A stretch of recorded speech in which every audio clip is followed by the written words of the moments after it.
Play a slow song. I'ma turn it up and then I'm gonna take it down. I'ma turn it up and then I'm gonna take it down.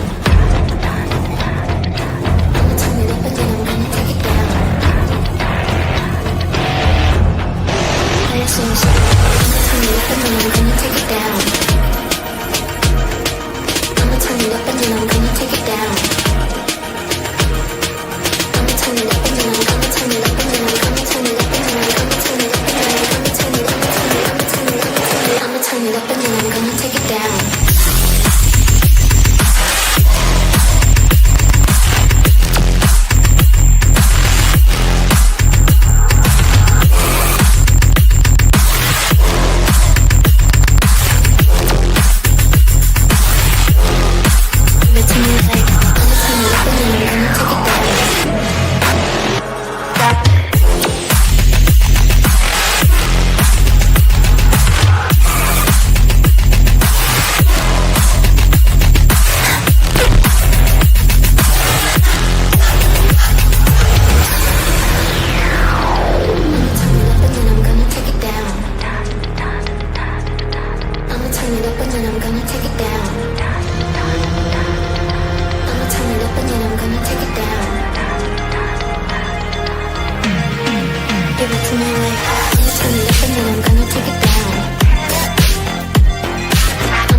Well, good afternoon, people.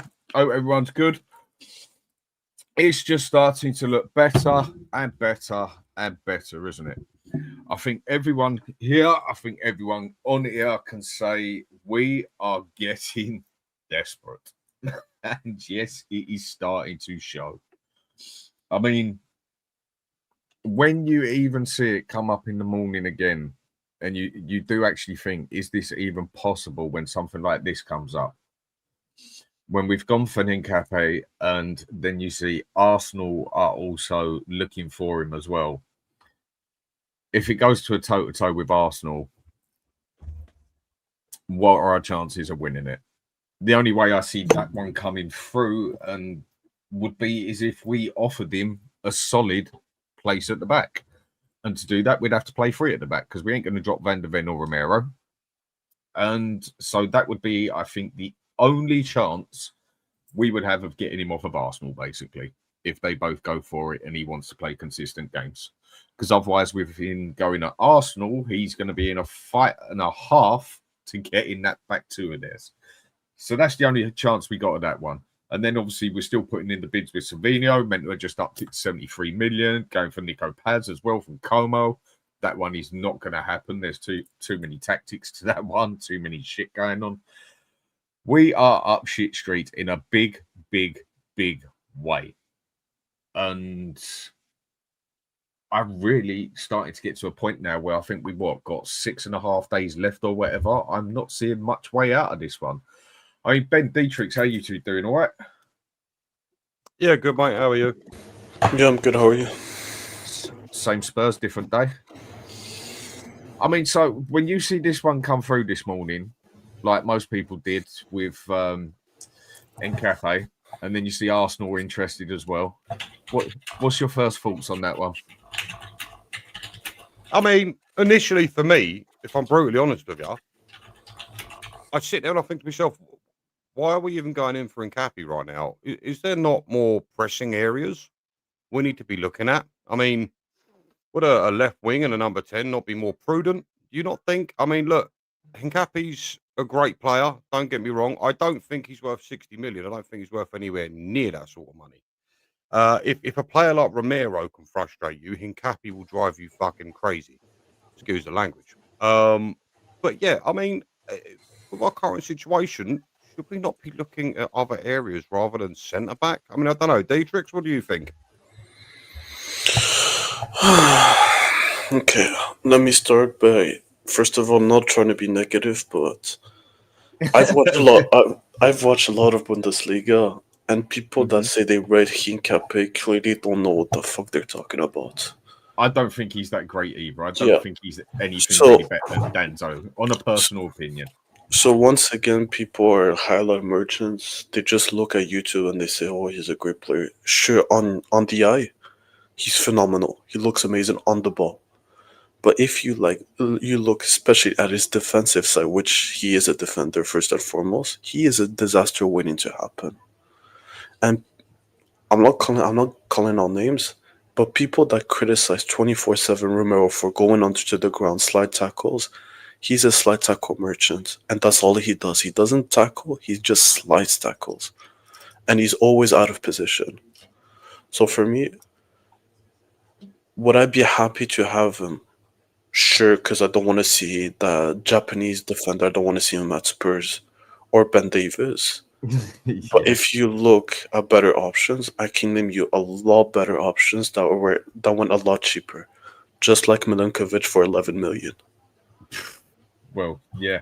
So right, I'm going to say hello to a couple of people quickly, and then we can get back to just trying to be positive, I suppose. So San Antonio Hotspur, get Levy out my club. Yes, totally with you on that one, mate. And San Antonio, don't let me see Levy on a train. Yeah, there's a few things I'm sure we'd love to do. We're in Tony. How you doing, fella? Good to see you as always. Big up, Dan, guest, and chat. Spurs are considering Pinocchio, Shrek, and fucking Lily Stitch. Yeah, I hope this helps. You just don't. I mean, I don't think much would surprise me at the moment. And 2 Marks Cookie, how we doing, fella? I hope it was good. Hi, everyone. I hope everyone is well. And what's he saying there? Let's get 50 odd subs today to get down to 5K. Thanks a lot, mate. Appreciated. Nearly there. I think it's another 45 and I've got my 5K. I mean, Seb, what are you saying here? Big up to you too, mate. This transfer window is turning into a farce. And it seems like no one at the club is taking it seriously. Absolute disgrace. I mean, it is definitely becoming a mess and a half, isn't it?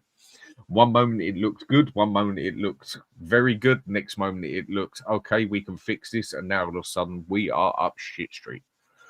I mean, it's pretty hard to even describe it, basically. And AS winner, no more links about players until we see them in Spurs shirts. Right. You can only see what's on there, can't you, mate? But I totally agree with you. Need to boycott the journalists who make the money out of Spurs and mocking the fans. Please, we must have fellow Stell's words of advice and wisdom. He has made some fair points and they have stood through. We can't argue with that one. And AS with a big up, Dan. Thanks, mate.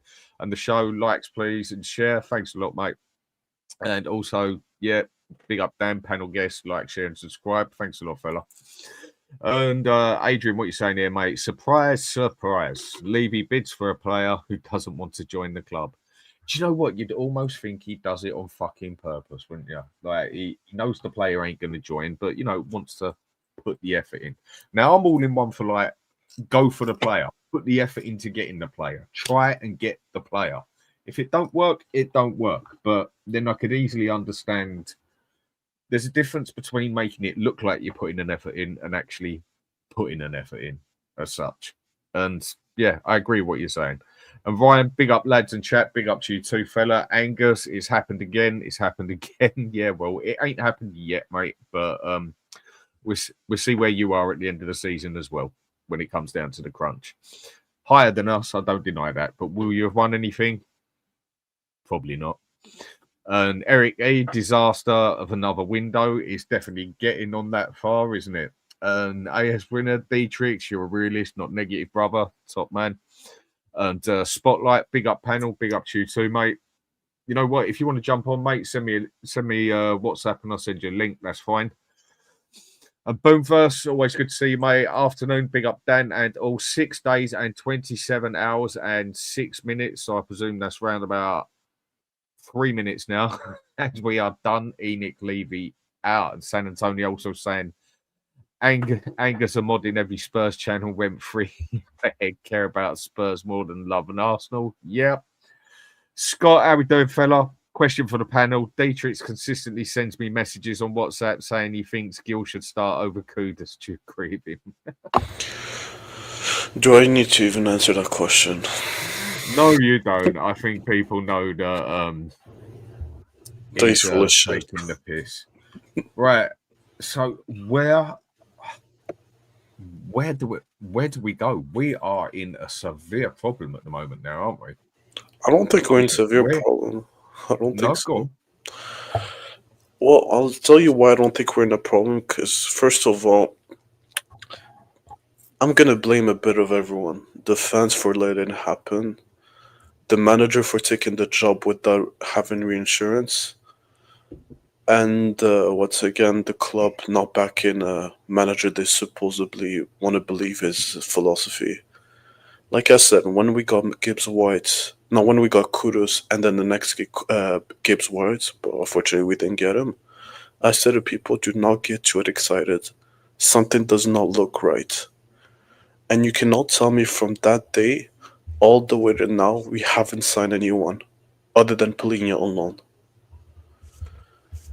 Do we deserve it? I believe we do, because I've always said, people, do not say Champions League matters. We need Champions League to attract players to have the income. It doesn't matter at this club, especially with this ownership. The only thing that matters for us is having trophies. That's why I always said, enjoy the Europa League. Hope we win again trophies next year. Just don't believe we're going to get the caliber of players to start like challenging for a league title or challenging for the Champions League. It's not going to happen. I don't think anyone was thinking we were going to go out and get any players challenging for a title on that. But no, I'm saying like build players to build a squad. I'm saying build a squad to start like in like 2-3 years, like start challenging for a league title. And I've always said the players like Savinho, the players like Eze, like I'm just giving names like that. We're never going to get them.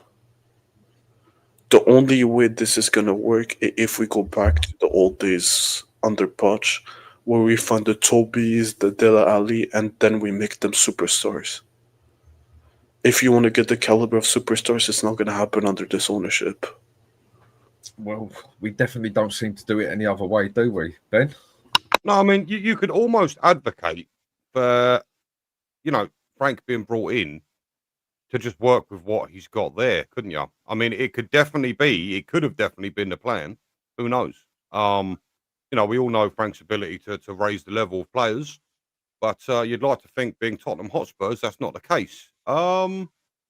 Look, listen, with our current situation, I'm very concerned. I know, Dan, you've said in the past you believe our strongest formation is 5 at the back, or a 3-4-1-2, whatever it may be. But the thing is, I don't think like you can play that way every game, can you? And if that is the case, which it probably is, we do need to bring in players. And it just seems to be at the moment we're going for unrealistic targets. So I don't know what is happening, but if something big doesn't happen in the next few days, we are seriously in trouble. I mean, look at Savinho. So we've gone back in for Savinho at 70 million euros. Now, I'm not sure what that equates to. Maybe one of you can tell me. But Manchester City want 80 million euros, which is what, 67 million? Great British, right? Bit more than that, I think. I think that's about 71. Roundabout, really? Either way. Okay. Yeah. Okay. But again, that's what Manchester City want, and that's the price. That is the fixed point, and we're not even rising to it. What are we doing here? It is a good question. I mean, I must admit, I'm stuck at the minute of what way to look at with any positive manner out of this, unless we pull out some major transfer out of nowhere. Brian, how you doing, fella? You all right? Yeah, I'm good. I got 20 minutes as the wife is watching one of her box sets, which I ate. All right. Right. So when she comes in and says the episode's finished, I'm out.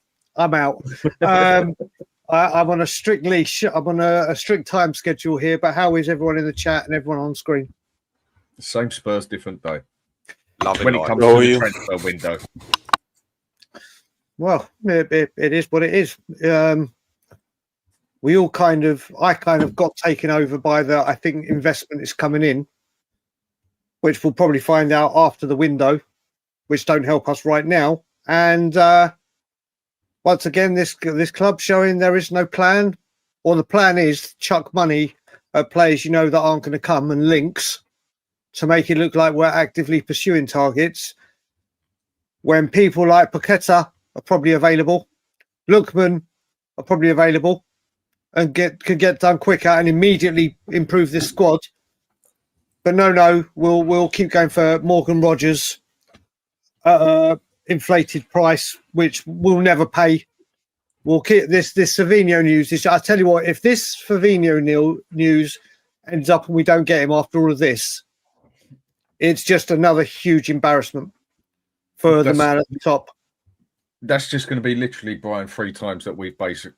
I mean, I don't know how else, but that's just literally 3 times we've been fucked. Basically, to put it as blunt as, I don't know how else to say it. Yeah. Well, there's a saying of 3 strikes and you're out, isn't it? Well, I can give you about 1 billion strikes you're out for this man, but this summer window, it would be 3 main targets identified and very much spoken about, and 3 of them embarrassments. First one, obviously, with the release fee for Morgan Gibbs-White. Secondly, the whole Eze fiasco. And then, literally, we are the only person going for this player.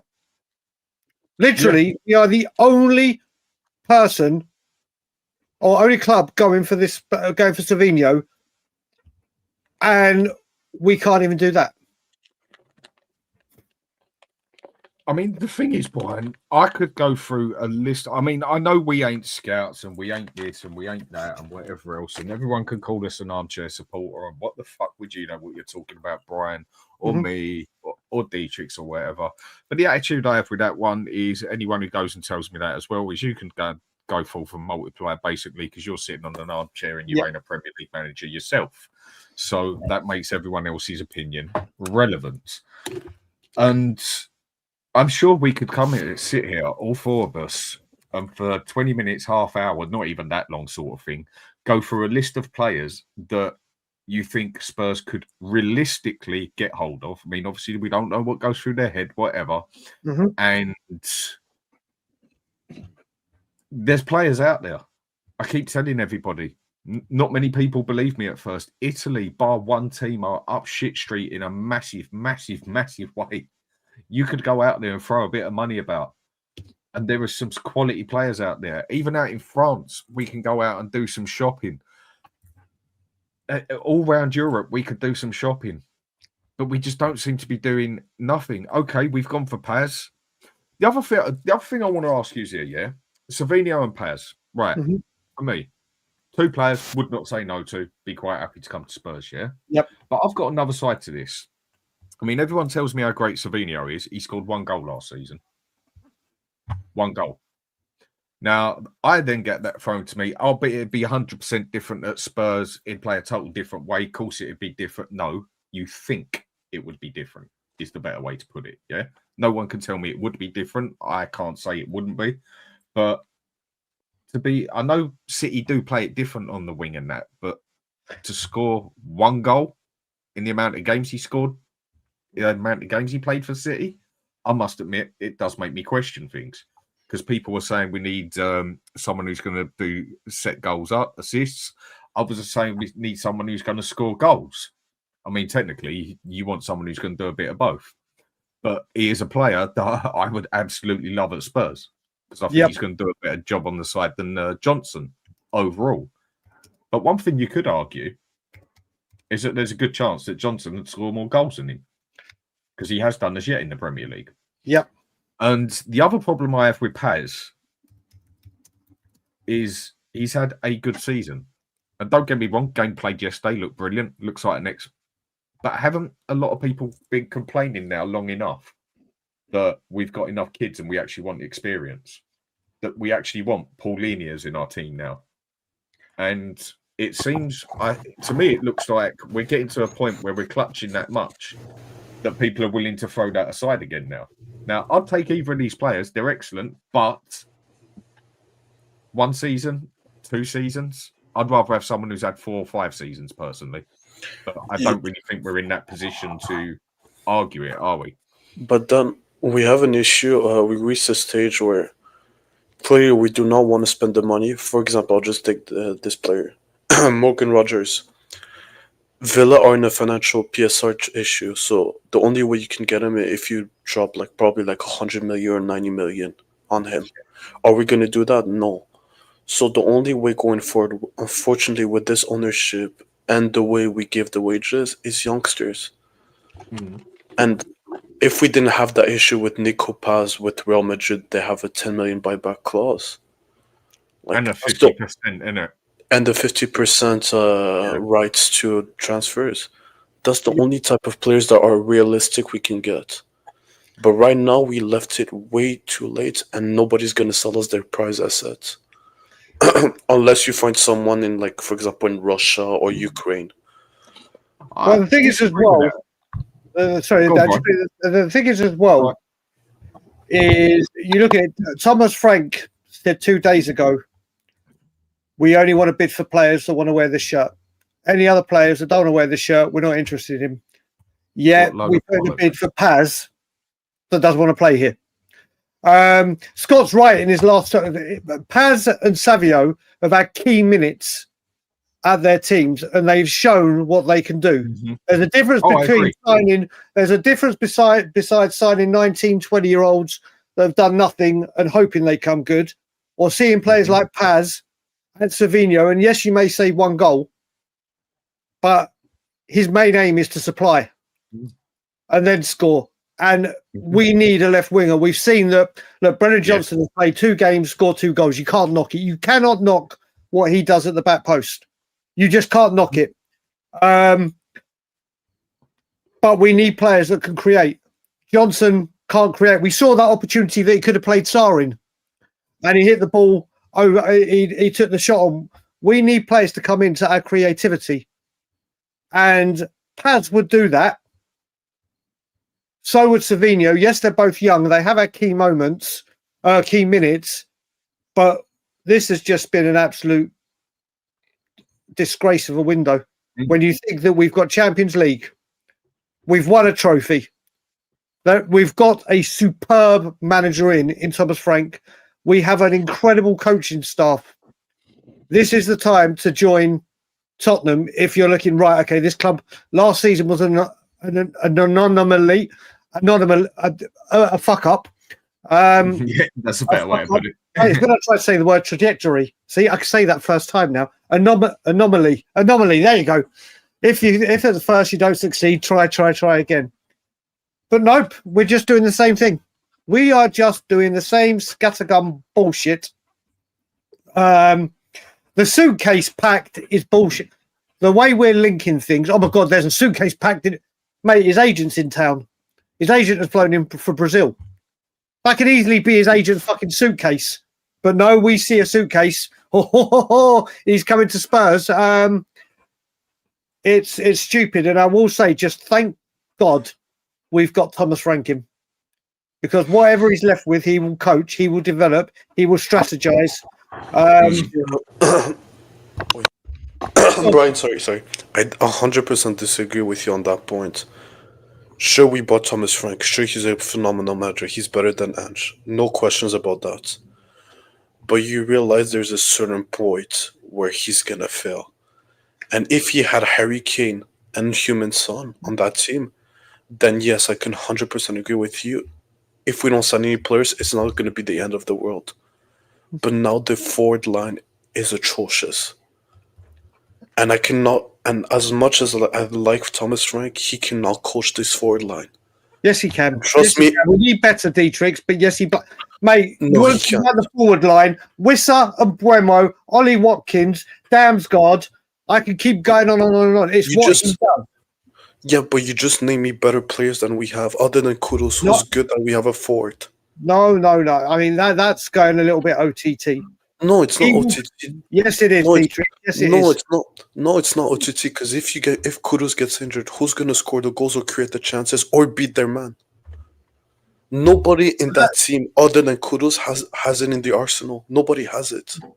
Look, Richarlison's already looking much better. I think you're wide off the mark there. You can have your opinion, D-Tricks, but one thing I will know and stand by is nobody knew what Whistle was. Whistle wasn't the player he is now before Thomas Frank got him.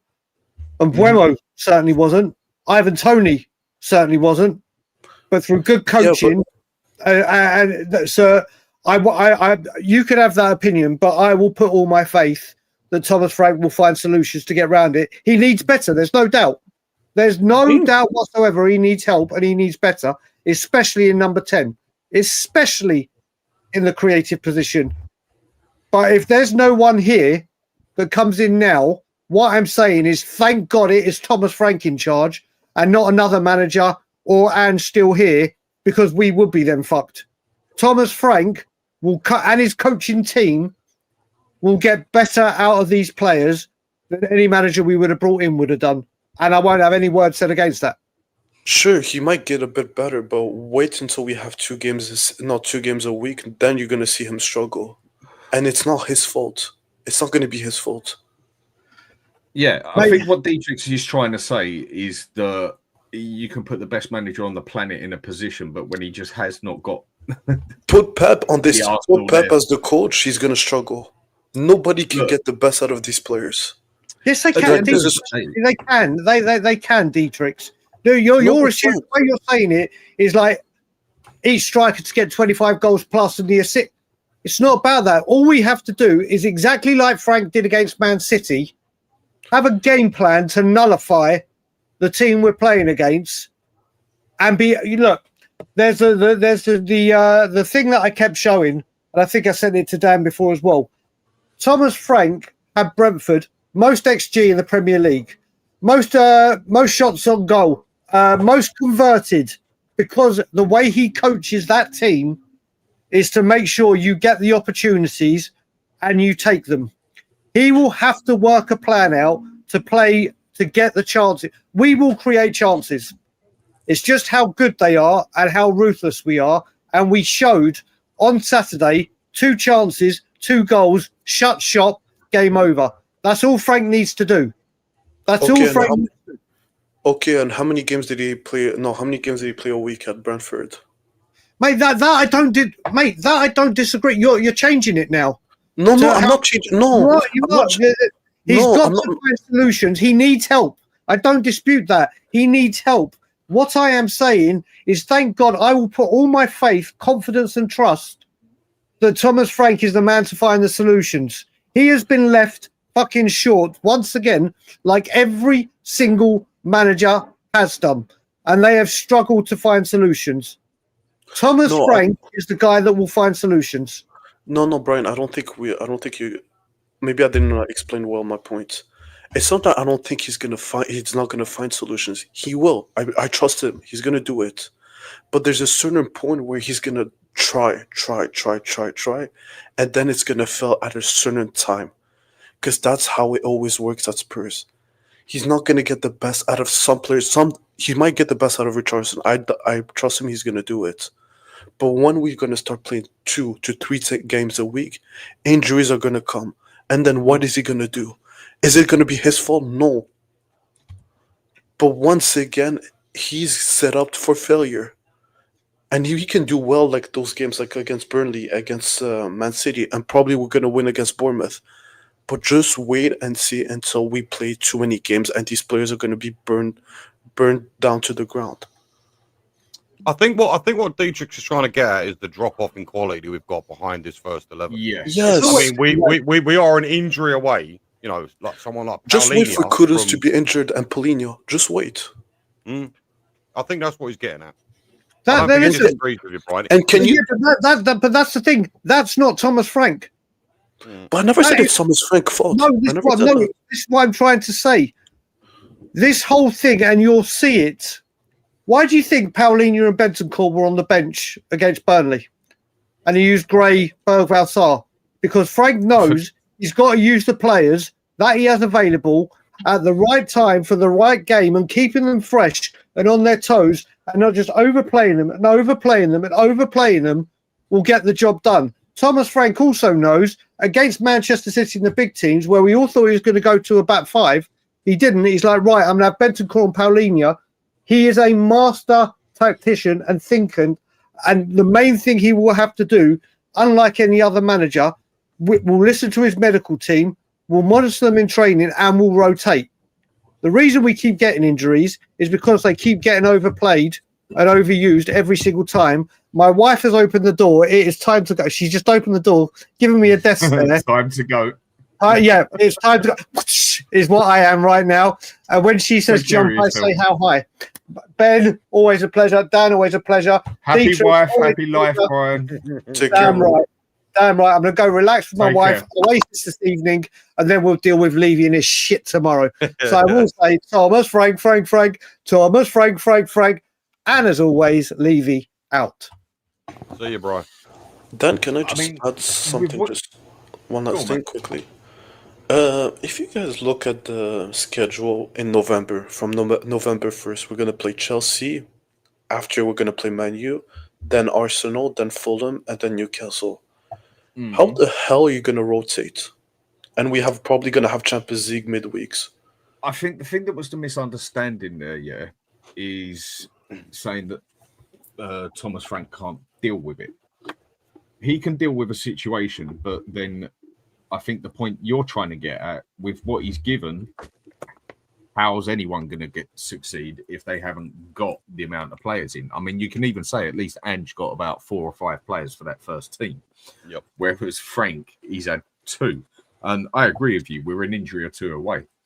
And with what you said, Ben, we're playing 5 at the back. I still think that's where we're at our strongest, but obviously you're not going to play that every game. But if people did actually have a look at that game, that last game against City, there were several times on that we was playing with 5 at the back. And that's what a good DM does for you. There were times the wing backs came back when they was right on us. Van der Ven went out left. Romero went out to the right. Paulinho dropped into the middle. And then as we got forward, we then had the front of the team start pressing forward as well. And that's how you get a good manager who knows how to play more than one way in a game instead of just one style, and it's got to be done like that, basically. But we definitely need some depth in this squad because the drop is absolutely shocking. Like you say, at the moment, if Paulinho gets injured, I mean, we're talking about getting rid of Basuma, yeah? I mean, and that's another question that I want to ask. I mean, should we even get rid of Basuma? I know there's a lot of people saying, like, yeah, Basuma's got to go. He's been shit, whatever else. I totally agree with that. He might well have been shit, but he's still 4 times the player Archie Gray is.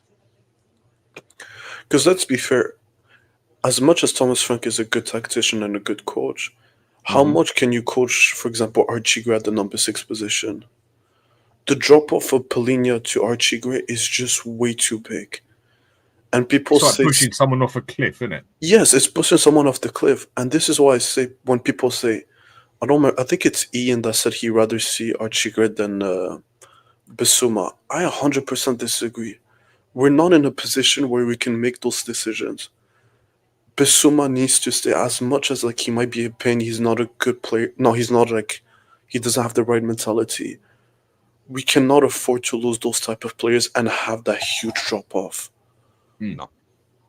I mean, you can't polish a turd, can you, really? That's what You it comes down cannot. to. You can't. And as Lipstick on a pig, innit? yeah, and I can name you 100 players we could have gotten, but we didn't do it. And once again, we left it too late.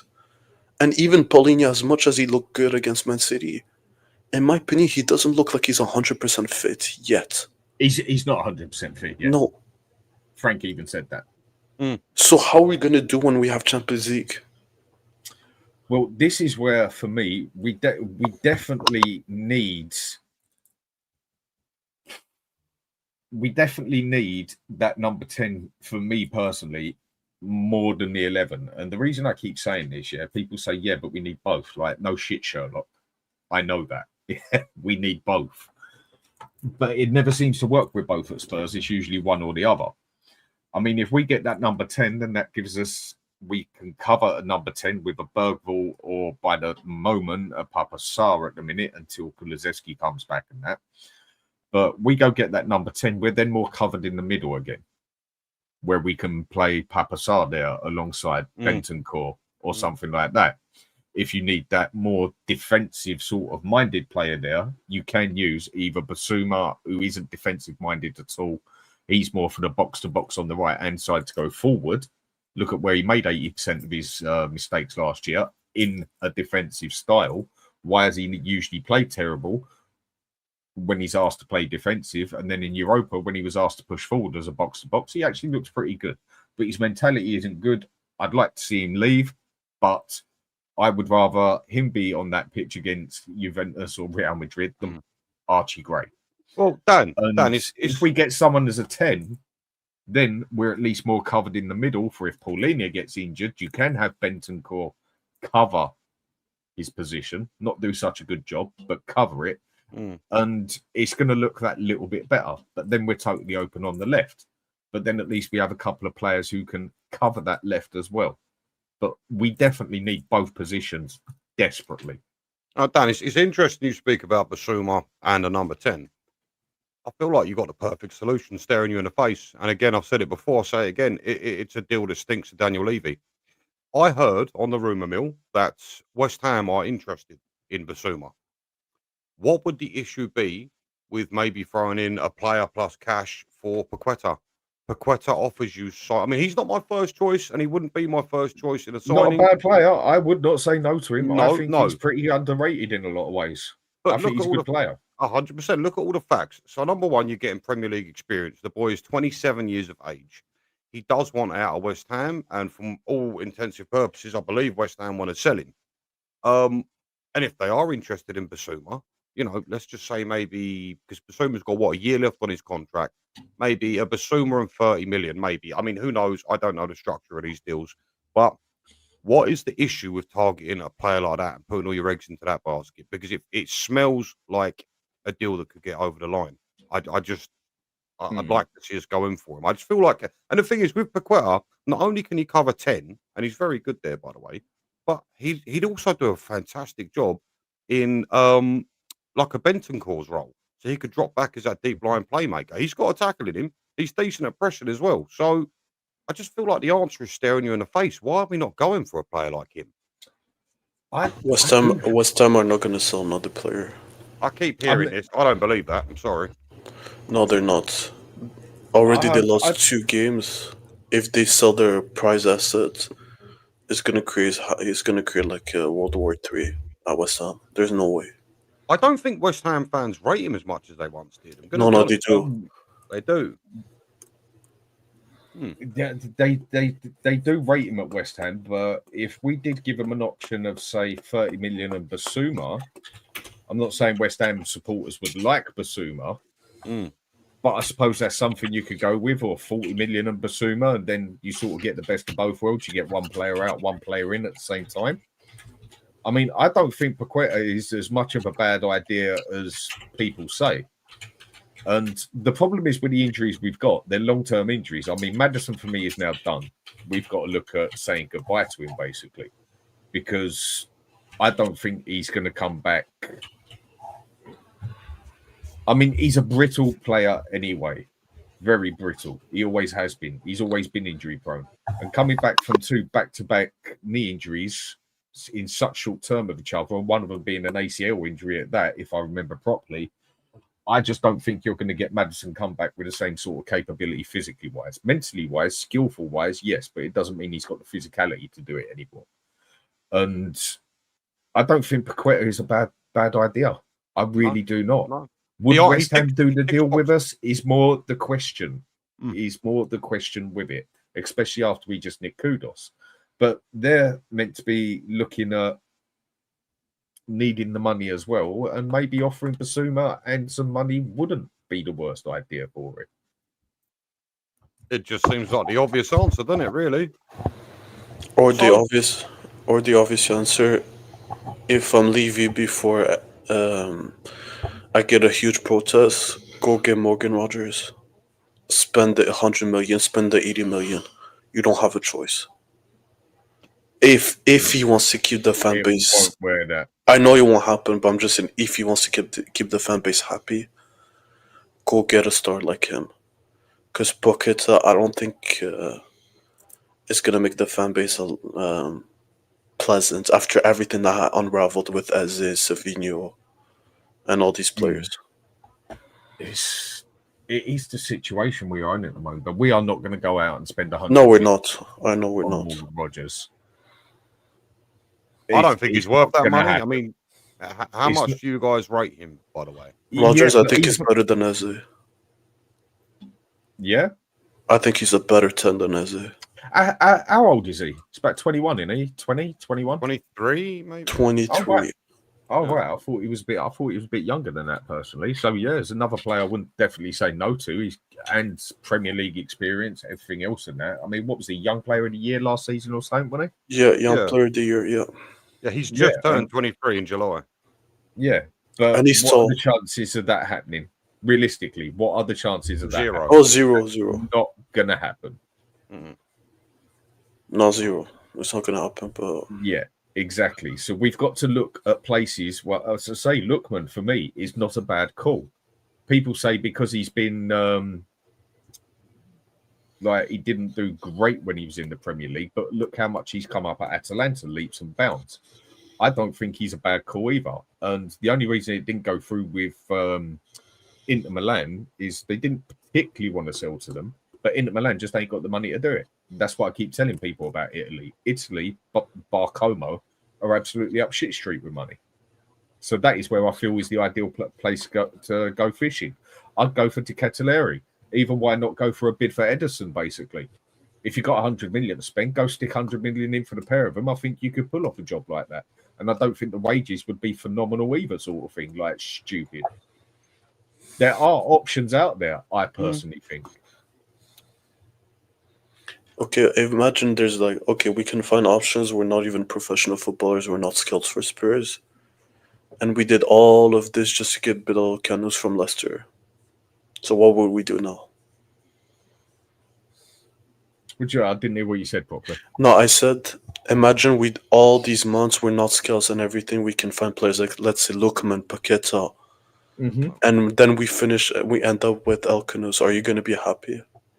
Because I'm not. No. Lookman, I'd quite happily do. Paqueta, I quite happily do as well. I think they were two players that would improve our side, improve our squad. I think they are two players we could definitely do for. I mean, wouldn't you say so? I've Yeah, got 3 players that would shut me up. 3 players. I say, for me, you go all in for Savinho. I'd go Savinho, Lookman, and Paqueta. I'd say move heaven and earth for them 3. Perfect blend of quality, experience, and youth. I just feel like, and at least 2 of them, I feel like are very, very attainable. If we went out and we bought those 3, I'd keep my mouth shut. I wouldn't say anything else. I would just be, I'd almost be on Levy's side for 10 minutes. Mm-hmm. Okay, you say we get those 3 players. Okay, let's say it's possible we get those 3 players. How come under Morgan Gibbs when we had this whole fiasco, we couldn't get another player that everyone was saying we have to focus on Gibbs White. We got to focus on making sure we succeed. Why can't we be looking at 3 or 4 Exactly. players? So how are we going to... Because according to people, they said we cannot focus on other targets. So how are we going to focus on 3 in less than 6 days? I don't think it's possible. Even getting 1, I don't think it's possible. From that level, I'm saying. That level. I mean, there's that other side of it as well, where people get pissed off, me being one of them, that when we sort of panic, we go and just throw the money about basically and have nothing, not much to show for it at the end of the day. There's that other side of me that says instead of just blowing that money on some crap just for the sake of it, I'd rather go out there and look at a couple of loan players. I mean, one player I'm saying we should have gone for. I think getting Paulinho on loan was a good idea. I think that was a good business idea. I think that was a good club idea because of his injuries last season. Even though I'd have quite happily bought him as well. Why did we not go for the Grealish? Oh, he's not good enough at Spurs. Yeah, well, he did pretty well last night. That is another one who I think we could have got on loan, would have covered our ass for a good part of the season, that we could have then pushed on and then had money to go and spend. That's if Levy would do that, whatever. But Grealish is another one that I would have thought was a good idea to get him in. But a lot of people didn't like the idea either. I suppose a lot of it does come down to opinion. But like people are saying here, like Paqueta and Kudus did have a good link together, didn't they? Yeah. And they know how each other work.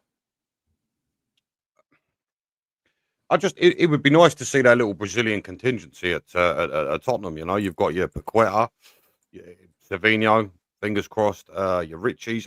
It'd be nice to see these sort of players come through the door. But what concerns me, and it is a real possibility here, is what if we don't bring anybody in? And I mean, like, at all. I mean, is it a possibility? Probably not. But Ben, if you were betting man, would you say we're not getting anyone? If you had a bet, of course. Because I would bet we're not getting any players through the door. I don't think we'd be surprised. I don't think any fan would be. Because the players you name for me are quality, and I would be 100% content. But is it possible in the last week of a transfer window? Is it possible? I don't think so. I think we left it way too. We left ourselves way too short, and we left it like at the last minute. And if we continued what we did with Paulinho Kudus during that time frame, I honestly believe that would have been our best transfer window if we got those two players you just named. Whoever we go for, we are basically, especially if it's in the Premier League, we're going to be overpaying, aren't we? Because people know we are that fucking desperate that we're going to have to pay the extra 10 mil for the player. And if we want it, we're going to have to be willing to do it. I mean, if we want Savinho that much and they're saying 70 million, then that is what we should put on the table, because the rumor is they are looking at Rodrigo, and that money would give them the money to go and get Rodrigo as well. Then you've got two happy clubs there. But again, we come to the point of Levy in the aspect of, will he go and do his bloody job? You know what's funny? With Savinho, so they want 80 million euros, right? And we've gone in at 70 million euros. So I think 80 million euros equates to about 67 million in Great British pounds, if I'm not mistaken. I'm probably wrong. If the way you look at that deal is, and excuse my French here, it's fuck you money. So from what I understand, there is some board member high up that doesn't want to sell Savinho, and he you know, with every right, because he's a fantastic player. But the fuck you money is 67 million. That's what they want. What is the issue with not being able to just go and slam that down on the table? Because it makes me feel like you get to a point with Tottenham Hotspurs where it's a case of, oh, we don't have the money. Do either of you two feel that we don't have 67 million to slap down on someone like Savinho? Ben, I'll explain you the issue with Savinho, the main issue. They started with 65, 67 million, which is, I believe it's fair for Man City. And I think we were linked with him for almost 3 weeks, right? Almost 3 weeks. They said pay 67 million. We started at 45. No, 50. No, 45. 55. And then each week goes by, they up the price. Then it's going to go to 75. Then it's going to go to 80. So the more you wait, the more the prices goes up. And I don't think the board members just use as an excuse. They're just saying, if you don't pay the money we want, it's going to go up. It's true. The longer you wait, the more it's going to go up, because the more they know they're going to have to try and replace someone, or if they don't have to replace someone, the more they know we're more desperate for it. So they're going to milk us for it. Same as we would expect our cut. Same as we would expect our chairman to do to anyone else. That's business at the end of the day. And for sure, they look at those journalists. They look at what's happening in the transfer world. They know we're desperate, and after everything that broke down with Eze, we have the money. So now they're going to take the piss out of us. Yeah, but Dietrich, I've not heard that price rise since the 8 million euros. Again, what I've seen the last few weeks is 67 million is the number, is the golden number that we have to get to in order to prize him away. I've not heard that rise for at least 2 weeks. Mm. Well, they said we're going to go to 65, 70, 67, but I believe it's going to go all the way to 72, 73 million. Then why don't we just pay it up front? Then why don't we just put the Because we have Levy. Exactly. And this is what I've said to people in the past, and that, yes, I know deals, there's a lot more to it and stuff like that, but sometimes you can just put the fucking money on. Right, what do you want for this player? How do you want it done? Obviously, we ain't going to give you the full 70 million up front. There is not many clubs out there with that capability of doing that, and it's hardly ever done like that, yeah? So, right, how do you want this deal done? Down to you. Right, I want this deal done like that. There you go. Deal done. But we don't seem to do that. Levy always has to be involved and start picking up bits and start trying to pick it apart like he's trying to win a fucking war or something, yeah? And I do think sometimes some signings can be literally as simple as that. Do you know what, Dan, right? The amount of flip-flopping I have seen from certain fans when it comes to that whole situation with slam the money down. Before the Eze deal, people were making excuses. Oh, deals, because it was taking so long. Deals can be really difficult. Deals can be, the structures is a tough thing to work through. It's funny because when Arsenal came in, they walked in, slammed the money down, gave him a better structured deal, and away he went. There was no waiting around for a replacement. Done deal. Thank you very much. Now, what I can't seem to understand with this whole situation is I've owned a business and money will always talk. I cannot fathom. It always does. It really does. It does. At the end of the day, money talks. You walk in, you get close to the number people want, or if not the number people want, and away you go. It really everything has a price. Don't get me wrong. Structures with deals, I understand. Levy's probably throwing in things like a free skywalk and a trip around the F1 track, something along them lines. You know what he's like. Yeah. But I just think when we're in a situation that we're in, and we are in a bad way, because right now we haven't kept up with the top 6 clubs, let alone the top 4. And that's where I think a lot of our fan base feels we should be. We should be challenging for that top 4, right?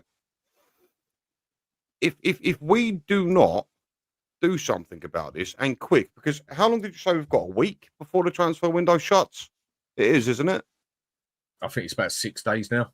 Oh, okay. If you're not, because realistically, what have we spent this transfer window? 55 million, somebody said to me a few weeks ago. About 60, basically, if you include transfers and that. About 60. Let's say 65, just to round it off. Okay, all right, let's be nice, right? You've got clubs like Southampton, Sunderland, that have just walked into the Premier League and spending 160 million. Like, where is our heads at? Where do we want to be at as a club? And again, it all falls down to Daniel Levy. I don't understand how we are not pushing forward with deals that. And again, how many people have we gone for so far? There's 3 people we've gone for that have been taken away from us because Levy likes to dilly-dally and lowball. Like, what are we supposed to do here? And it makes me laugh. Some fans are like, oh, why is everyone so upset? We're upset because we're not given what we should be fucking given. And that is a club, a team that can be competitive. Right now, I'm worried.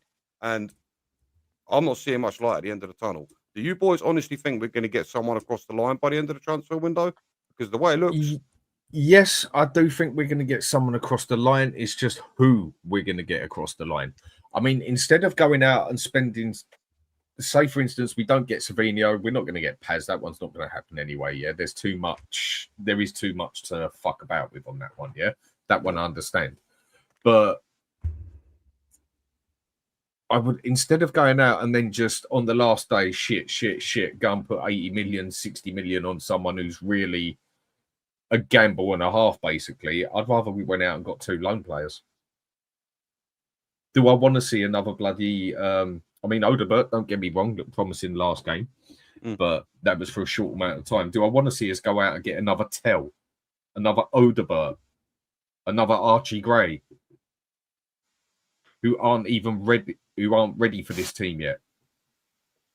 No, I want us to go spend that money on a player that is here now and ready. We need that now. We need these players now. Because, like everyone says, as soon as we get an injury in one or two positions, we are up shit street big time. And how can we cover ourselves with some of it?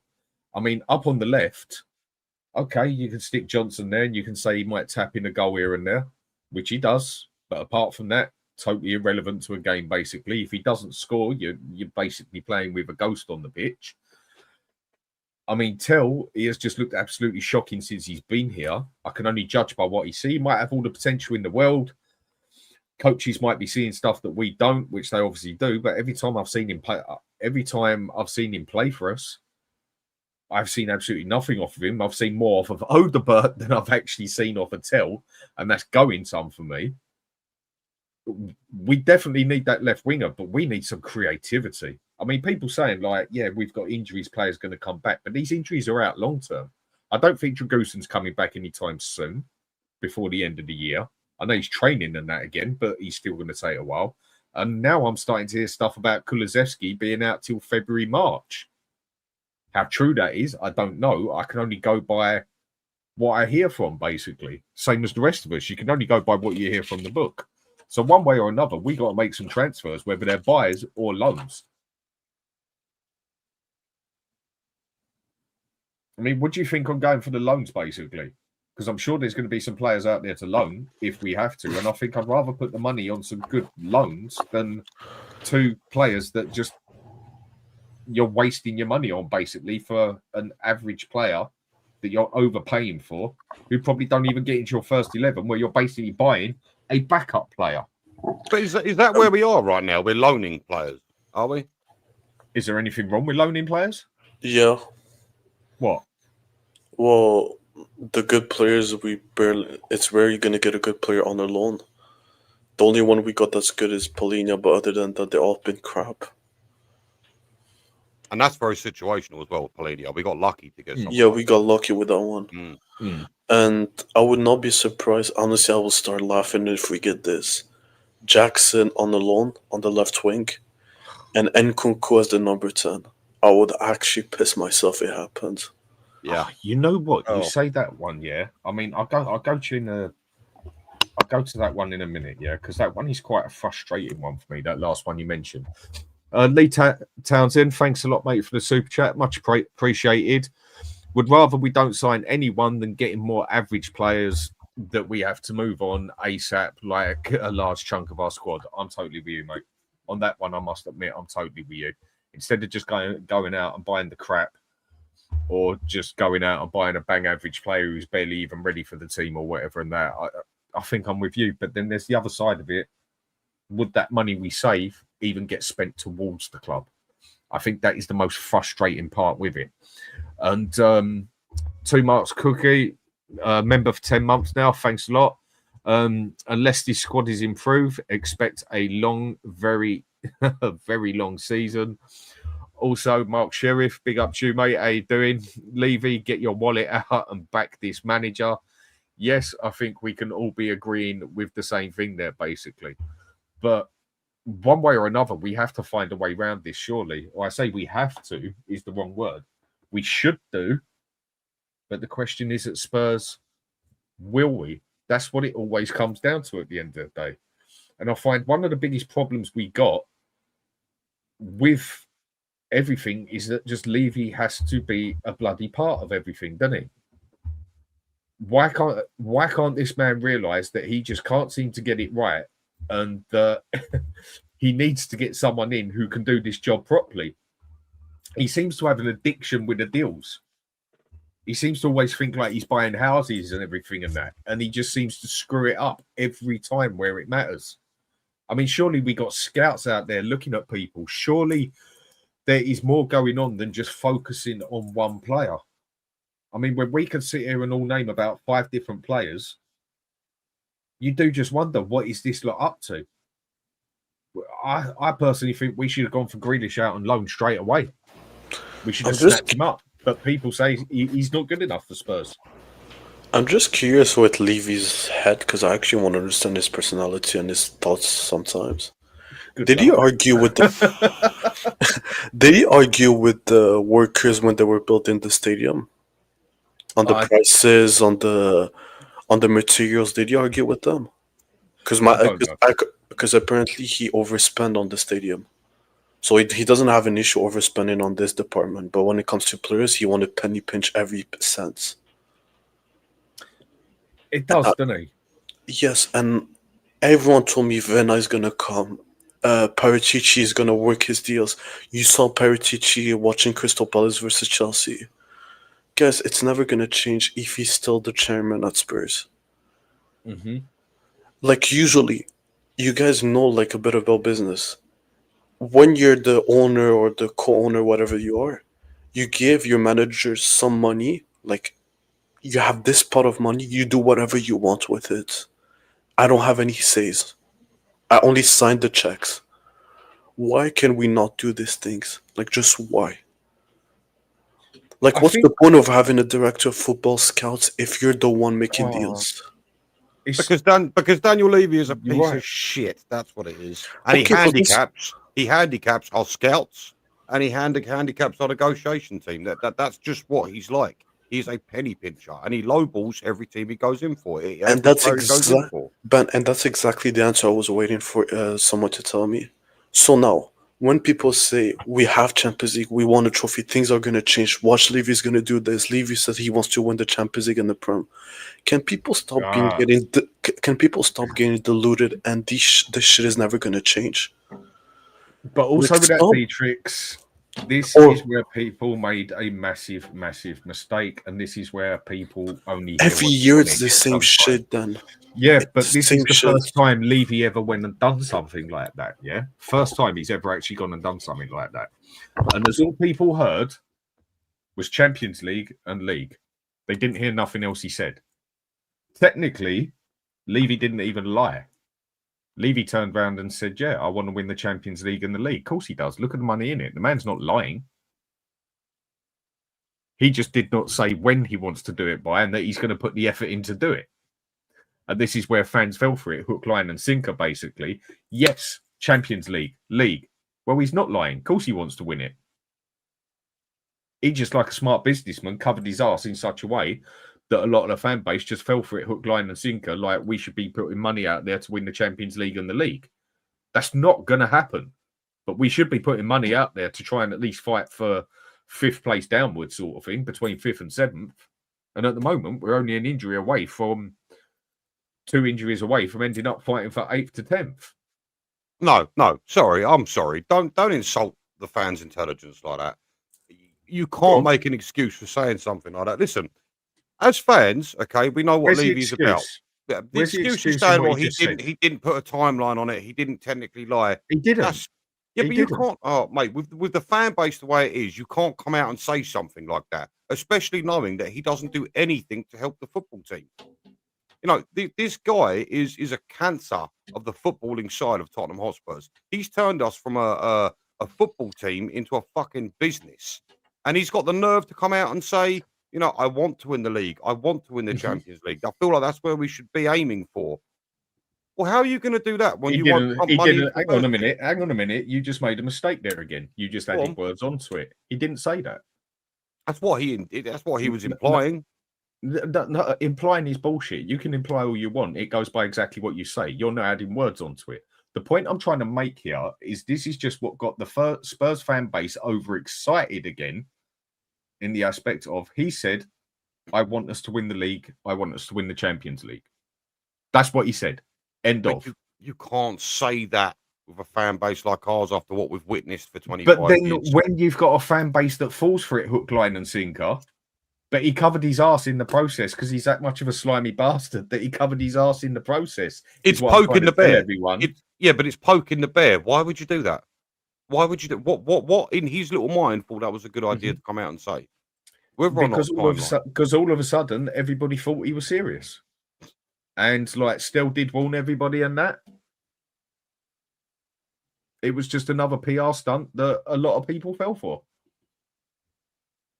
Well, I just think it's insulting to the fans' intelligence. I think that was a real.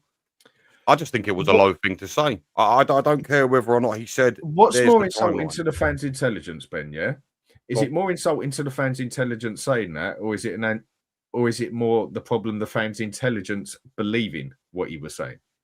You can put that both sides, you know. After everything he's done over 24 years, you're telling me that people actually sat there and went, "Yes, he's now serious and wants to win the league and the Champions League. We're going to do it and put the money in for it." Isn't that being a bit gullible? No, I just think you should No? be saying something. No, I look again. Come on, there's Spurs always fa- two sides to a no, story, here, because Ben. if Spurs fans aren't stupid, are they? That's the thing. Well, if they I turn, doubt- if Levy I goes doubt- round and says that, Ben, yeah, if Levy turns around and goes and says that, and then the majority of the Spurs fan base think that he means we're going to do it this year, next year, and we're going to put the money in after what he's done over 25 years, to me, that's just being fucking gullible. I just think it was an insulting thing because we all know that's what makes it insulting. We all know it's horseshit. No, Well, that's no, not they true, didn't. Ben. No, that's No, not they true, didn't. Ben. Go on, It's not Dietrich. true. No, if it was true, then most people would have said like, "Oh, what a load of nonsense! He's not going to change." But he showed his true colors in this transfer window. Most people actually did believe he's going to, for once, change in his life after tasting the success of the Europa League and getting Champions League. So yes, people fell for it. I never did. People fell for something like that. I'm not being funny. Look at Champions League. We got into a Champions League final and we fell short because number one, we didn't have a great deal of depth and so on and so forth. You could talk about that for hours. Bollocks. Don't go into that one, No, Ben. I will go that into one. it because look, at that time, that particular time, we all thought, okay, great. We've just No. got into the Champions League final. We are going to try and push. We are going to push on from here. We are going to add more quality. We're going to add more depth, and we are going to push on. We digressed. We went backwards. Afterwards, yes, I'm 100% with you. Afterwards, but this is where I just try and be an open-minded person and see both sides, yeah? And a lot of people don't like it because some of it just goes against what they say, yeah? This is where I just look on both sides of a story instead of just being, it's only one way, basically, yeah? Well, that team we had, who did it beat? Which team? What? As in the Europa The one League that got run? us to the one that got us to Champions League final. Who did it beat? Plenty of good teams. Wasn't that the year that we beat in the group stage? Man City. No, we beat Dortmund. And Real Madrid. Dortmund. No, it wasn't Real Madrid. Was it not? I'm sure. we beat Basically, Real what I'm Madrid. saying is we had a solid enough team to get to the final, but we didn't have a good enough manager to get us through the final. After that, we should have improved and we should have gone for it. We didn't. That is solely down to Daniel Levy, yeah? Now, him going and saying, again, that he wants to win the league and the Champions League, he's not lying. He's telling the truth. Of course he does. He wants the money. But I also look on it on the other side is any of the fans who honestly thought and still warned everybody of this one, who actually thought he was saying this year, I'm going to put the money out and we're going to go for it. For me, that's just looking at, you look back at 25 years. If you actually believe that, you got to be half gullible. So come on, that's got to work both sides, isn't it? Go on, Dietrich. Oh, I'm sick and tired. You guys can go. Go ahead on this one. I honestly don't know what to say more. I said that in the Champions League, sure, we did beat some hard teams. And I was hoping for us to go through the next year and buy better players, but we still didn't do it. So that's when I always say he's a compulsive liar. Like He Ali is. said. He is. But the fans should not have fallen for what he said.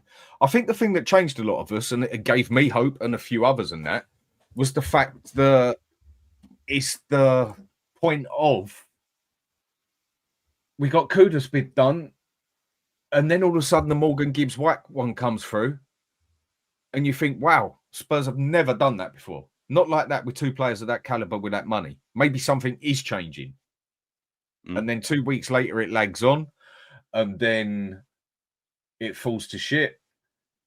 And then the next one that we're going for, Eze, 2-3 weeks later, it lags on, then falls to shit again. And then from there, we're now in the position we are now. I mean, how can we even get out of this position now? Oh, But we have to can't. go out and put the money on the table. We can get out of this position to an extent. If we go out and put that money on the table for Savino, we can get him. He's there for the taking. but we know that's not going to happen. Like, we know that. I would almost say with 100% certainty, because if the money is required to be put on the table, Daniel's not going to do it. I mean, as far as I'm concerned, I hope That is the problem. I hope for Savino. But in reality, I know for a fact, at least I feel for a fact, it's not going to happen. I can almost no. I'd be surprised. And who's going to play number 10? Because people forget Sar has the African Cup of Nations. And he's not a number 10 anyway. And he's not number 10 anyway, so we're losing another midfielder. So now we're going to have Bentancur, Polina, Archie, and Bergval. We are fucked next year. I mean, question here, what Ange says is, surely everyone, and I mean everyone, have seen the positive effects of experience of Paulinia and Kudus. Totally agree with you. And the physicality of them both has done us wonders as well. Because one thing we had as a team was a very, very brittle team, in my opinion. Yeah, half of them you would have looked at outside the pub and you'd have just laughed at them as you walked past them, even if they said something. And we actually look like we've got a bit of man in the team now, if you want to go like that. And the positive effects and experience of Paulina and Kudus have brought us. So why on God's earth aren't we looking to bring in more experience? But I think that goes to what Dietrich said with what are there going to be players out there within the next 5 days that we can go for that? I still think there's players out there for the taking. We just don't do our shopping right. We don't spend the money right. We're one of the biggest spenders in the Premier League over the past 5 years. I mean, another question here, like what Mikey here says, and that was one I wanted to bring up. Nkunku would be a top signing. Now, if you'd have told me that 2 years ago, quality player. But ever since he came to Chelsea and Premier League, injury prone has been an understatement. But if you was to get that man on his feet and playing properly, there is an excellent player there.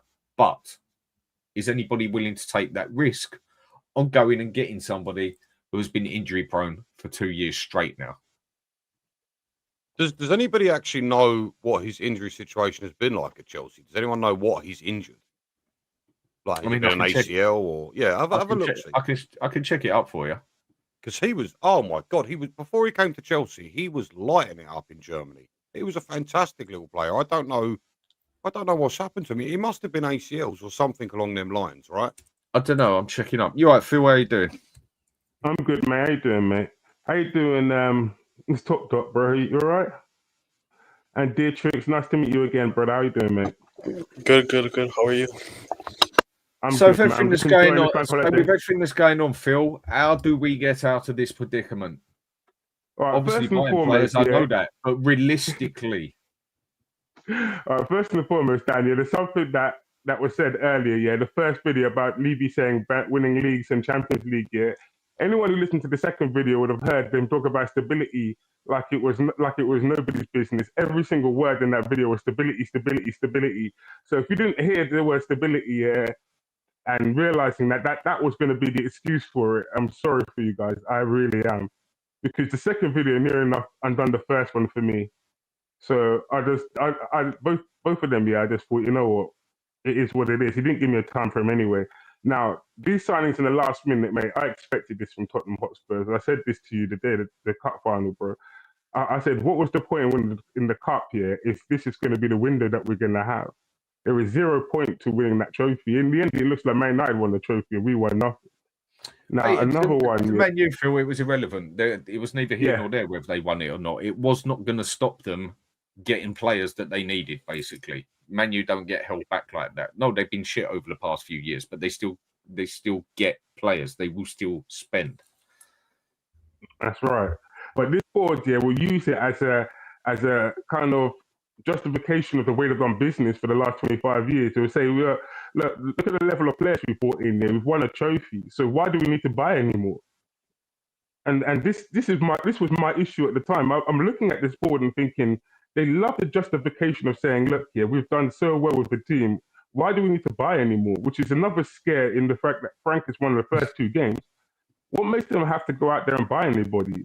And that's my worry because I know the squad isn't big enough here. We're going to get injuries this season. And that's Of not course funny. we are. When we You start get playing injuries games, every season. exactly. And when we start playing games next month here, when the Champions League kicks in, and we've got the Europe, and we've got the league, the Carling Cup kicking in, the League Cup kicking in, and we've got the FA Cup kicking in January, we're going to get injuries. And AFCON as well, players will go to that. So we're going to get injuries here, suspension and fatigue in the end of the day. And this squad isn't big enough to cope with all that. And those who thinking that, when I say I want Archie Gray to go on loan, it's because I don't want to see him in the Champions League, mate. I reckon he's going to get tear up in the Champions League. And I really don't want to see it. So I want to send that boy on loan so he can go to a level that he's ready for.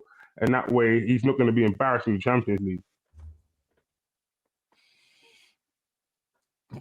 I very much agree. And I've just seen this come up here. And thank you for the raid, Liar. Much appreciated, mate.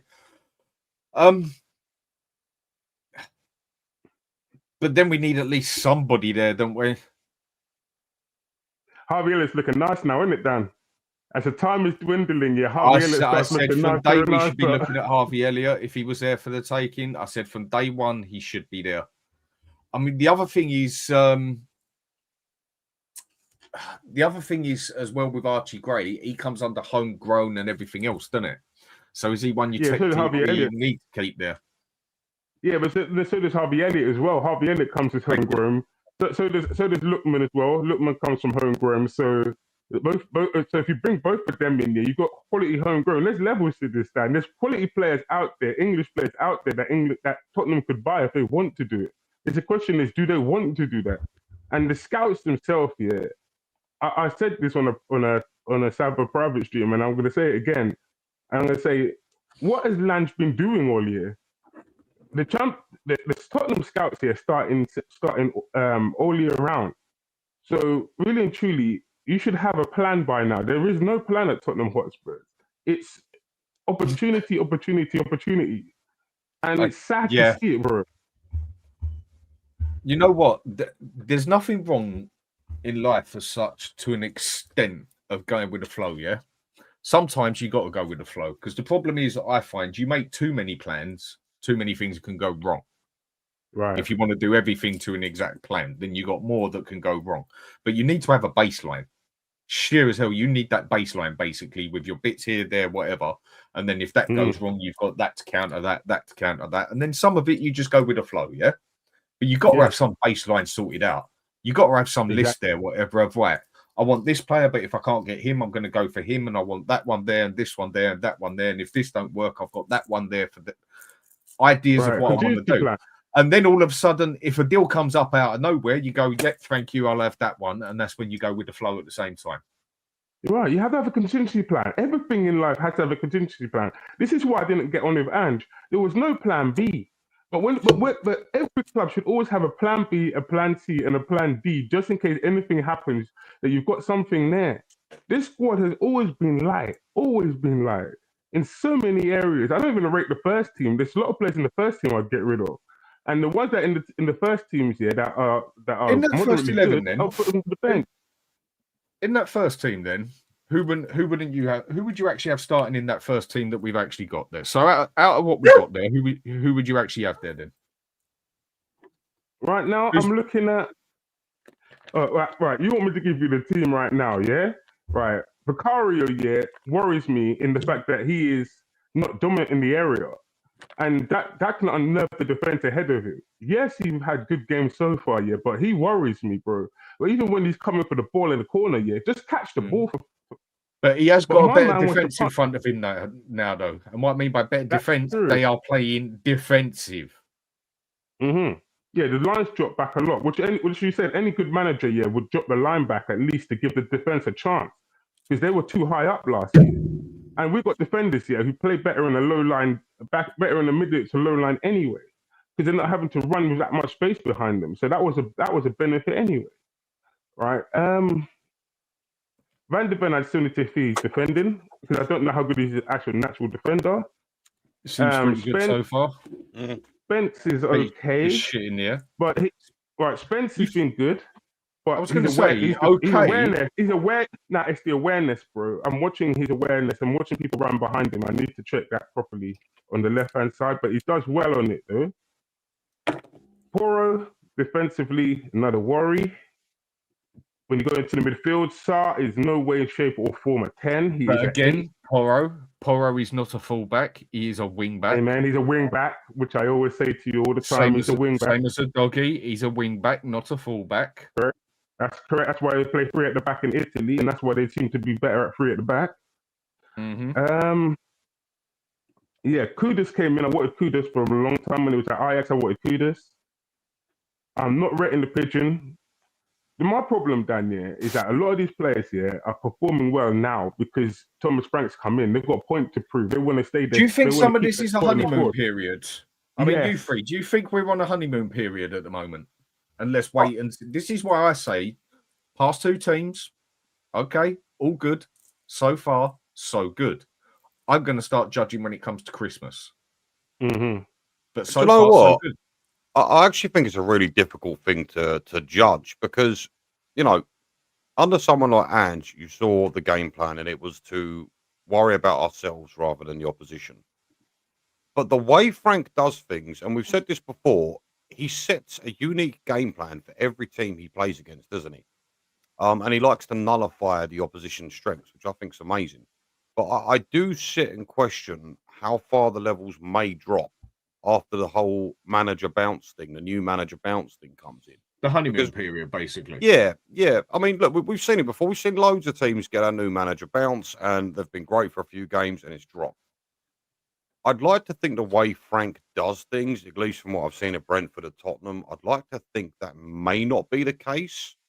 But you know, you have to prepare for all eventualities, don't you? And there is a good chance that perhaps the level of commitment, the level of desire will drop after a few more games. I hope it doesn't. But no, look, I think at the end of the day, I'd like to say, to answer your question, that hopefully not. You know, hopefully that you know, we don't drop in quality, we don't drop in desire. You know, after the whole new manager bounce thing. But again, you never really know. I don't think you're going to see such a major drop off this time, yeah, because I think the players are actually in with the way we play now, yeah. I think they're actually up for it. I think the way we played before, I think it brought a lot of the players down as well, sort of thing, because you could see a lot of them were just playing out of sync, and a lot of them just did not like the idea of what we were doing. And the good thing is with having a manager like Frank is the fact that he can adapt and he can play with the cards he's got and he can do what he's got to do, basically, and make the best out of what he's got. But does that mean that's going to win us games? Sometimes, yes. Sometimes the better team is just going to win because we have not got the people on the pitch to do the bloody job. And this is where we are in this situation. We have absolutely no depth. I don't think we have to worry about a honeymoon period so much on this one because there always is a honeymoon. There always is a honeymoon period with a new manager, or usually anyway. But I don't think you're going to see such a problem with a honeymoon period on this one, basically. I think that's a honeymoon period. Hmm? Go on, mate. Go on. I don't think this one is such a honeymoon period in the aspect of I think the players are going to be up for playing, basically, in the style that they're being told to play. And that's going to be a big help on its own anyway. But it is definitely going to start coming to a crunch when we're playing 2 games a season, Champions League, then another Premier League game, Champions League, another Premier League game, Cup games coming up. And then we all know what the run up to Christmas is like. It is a fucking nightmare. And if we have got at least another 2 players in there, where is any of that squad depth coming from? The drop off is too much, isn't it? You can see the drop off is there, and this is the thing. Like you said about September, yeah, when you start playing 2 games a week, and December, yeah, when you got the run before Christmas.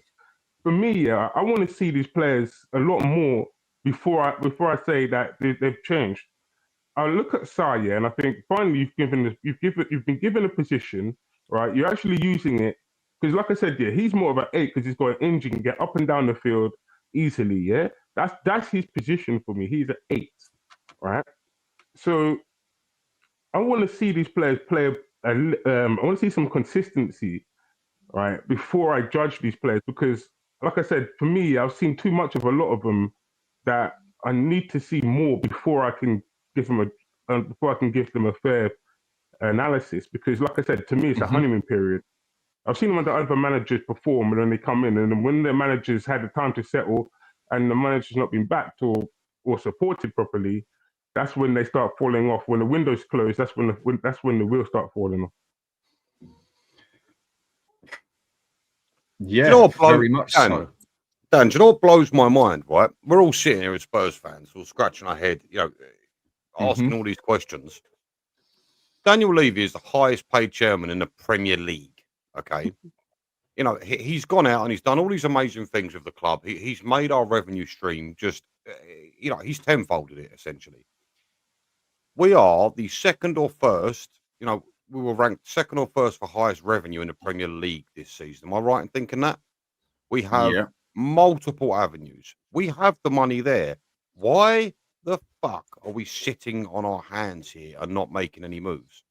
Because we have Daniel Levy banned. Yeah, but how? The thing is, listen, social media is what you can't hide anymore. There were so many, theories in the past. Oh, maybe this, maybe that, maybe this. You can't hide anymore, Mr. Levy. We have, people have access to things. Information gets out. The money is sitting there. What is the actual issue is what I want to know.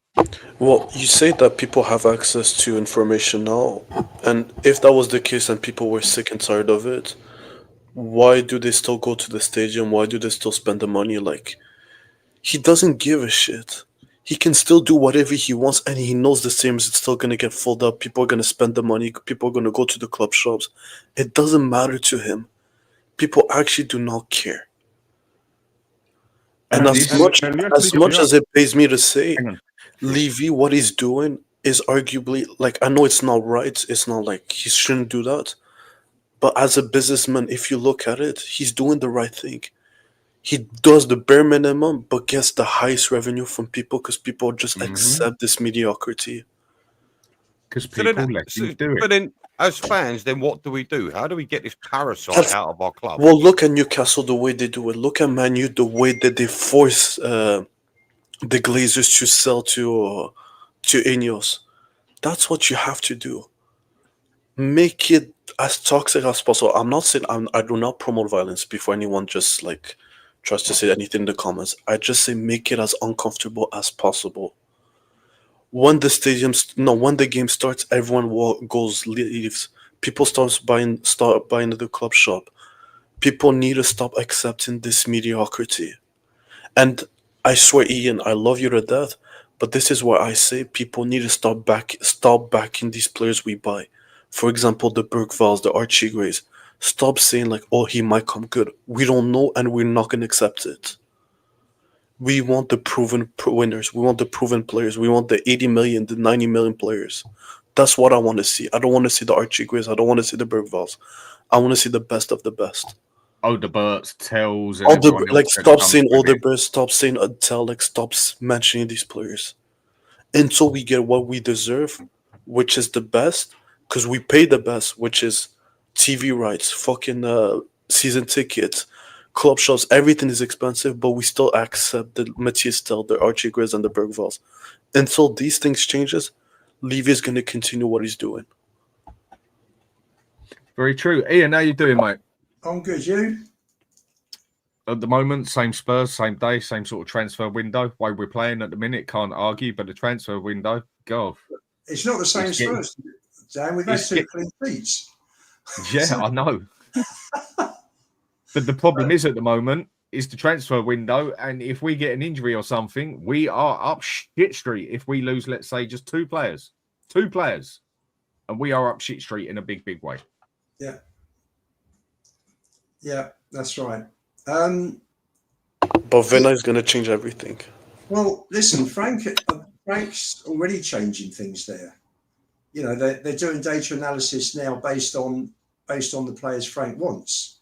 You read between the lines from what Frank said that the way Spurs operate is not aligned with how he's operated for many years. Spurs have brought in Lang with this data analysis. Well, I think Frank has changed the whole thing, hasn't he? And you look at the players that Frank's now asking the club to go after, and the club and the players he's bought, you know, they're Premiership proven, aren't they? Ian, so who signed Matisse? No, that was before Frank. So things did not change. Sorry, That that was was before Frank. So That one was before Frank. That was done and dusted back in December, mate. January. No, but January, so we had an option to buy you. It wasn't an No, we option. didn't. No. After the obligation to buy. Hang on, It hang was on. an obligation subject to Tell wanting to join, and Tell wanted to join. So we had no choice. Finished, done. That was the story. That Okay, was so the player's choice. okay, you say data driven. So who signed the Japanese defender? Listen. The Japanese defender, we can't comment on. He hasn't even trained for one day because of injury. Doesn't matter, but who signed it? Well, who knows? Listen, we can't make any finish. judgment. I don't know. On the Japanese, maybe that's Frank signing. That's Frank signing. So that's unacceptable to sign him. Sorry, That's that's PR for me. That's For PR. Champions League team, that's unacceptable to sign a 5 million sorry, defender. I've got to tell you something, Dietrich. That is the most ridiculous comment to ever come out with. Because you're buying him for the future. You're not buying him for now. You're picking up a 20-year-old kid who's coming out of the Japanese league. Now, Frank has also, you know, you've got to have one eye on top young players that become available. All the other clubs do. Man City have just signed somebody. You know, they're all the big clubs are signing young kids as well. We're not the only one. But this is where I have an issue with young kids, Ian. Before you talk listen, me, I want to see if we want to buy young kids. There's a difference between age and having experience at the top level. If we bought 22, 21-year-olds, but they had like 2 years of proven in a top 6 league, then yes, I agree with you. But who the hell is Takai? Okay, well, how about Vuskovic, who's had 2 years in good leagues? Yes, that one I'm 100% I'm happy with. Those are the companies I'm happy. And interestingly, Frank thinks that he needs games, so he's going to send him out for a year and then bring him back. So Frank obviously sees Vuskovic as being part of his squad for next season. Yeah, Or the other side of it, hang on with that one, with Vuskovic, you're talking about the defender, yeah? Yeah. Yeah, when you actually go and look at his ratings out in Belgium, what a lot of people said about him, if you go and check up, they all said he's brilliant in the air, he gets in the goals and that, but he's actually quite a shit defender. He's quite a crap defender. He needs a lot of game time to improve, and he is only young. So yes, putting him out on loan is the intelligent thing to do. They've said maybe I said it in a bit of a harsh word. My bad, yeah. I mean, what I'm saying is defending, even though he's a defender, he needs to improve heavily on, basically. Whereas at getting forward and heading the ball and that, he's extremely strong in the air and everything else. But again, it's another player you cannot afford to have on your team when you're playing against bloody Real Madrid, for God's sake. Same as the other one. We need players now, definitely. Well, if you look at the first team squads, if you're looking at players, for me, I put Gray and Odebear to one side for the minute because Frank will work on those and he'll bring those up to speed. But if you're looking at players that didn't play yesterday, who are fit or will be fit in the next 2 or 3 weeks, taking out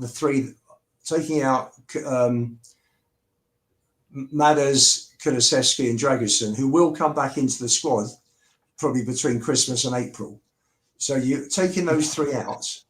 In terms of players you can bring in where the drop off is not going to be substantial, you've got Kinski, Danso. Danso, I think, was a good buy, by the way. Yeah, I like Danso. So do I. I would include Davis because Davis has given some good performances. Basuma, Bergvall, Solanke.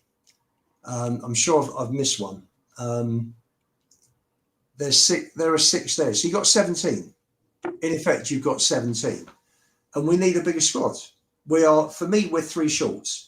You bring in the 3 that are injured long term, plus Udogi. You've then got 21, and you're still 3 short. You've got Austin as a keeper. Austin will make up. Hang on, let him finish, Phil. Let him finish what he's saying. Go on. If you add Austin in as your third keeper, which you need, there's your 25, but we've got 22. We are 3 established players short. Is that I haven't included Tell in that at all. I haven't included Tell, Gray, or Odebear in that. You got 17 plus the 4 that are injured. That's 23. So for me, I've not included Solomon. I think or Gill. I think they'll be gone. So we are 3 good, proven, established players short from the first team, not just the squad. Because don't sit here and start telling me. I'm not talking about big drop offs, Dan. I'm talking about players that can just come into a squad, that are good enough to come into a squad and stay there. But we need players that walk into that first 11 right now, not the squad. It's not squad players we need right now. Yes, we need the depth. I totally agree. But we need the quality for the first 11. Well, I think what we're talking about here are squad players who, not talking about squad backup players.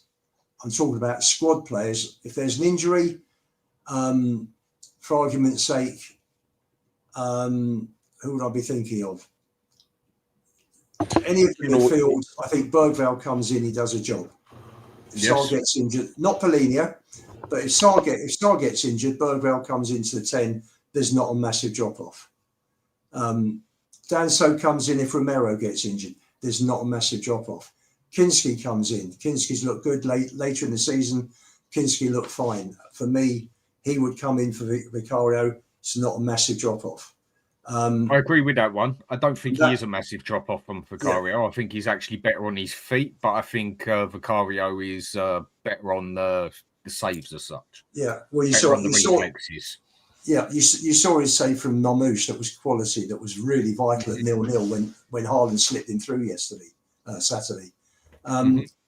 We're short. If you buy 3 good pros who are going to compete for places, that's probably the right saying. The right term, compete for places.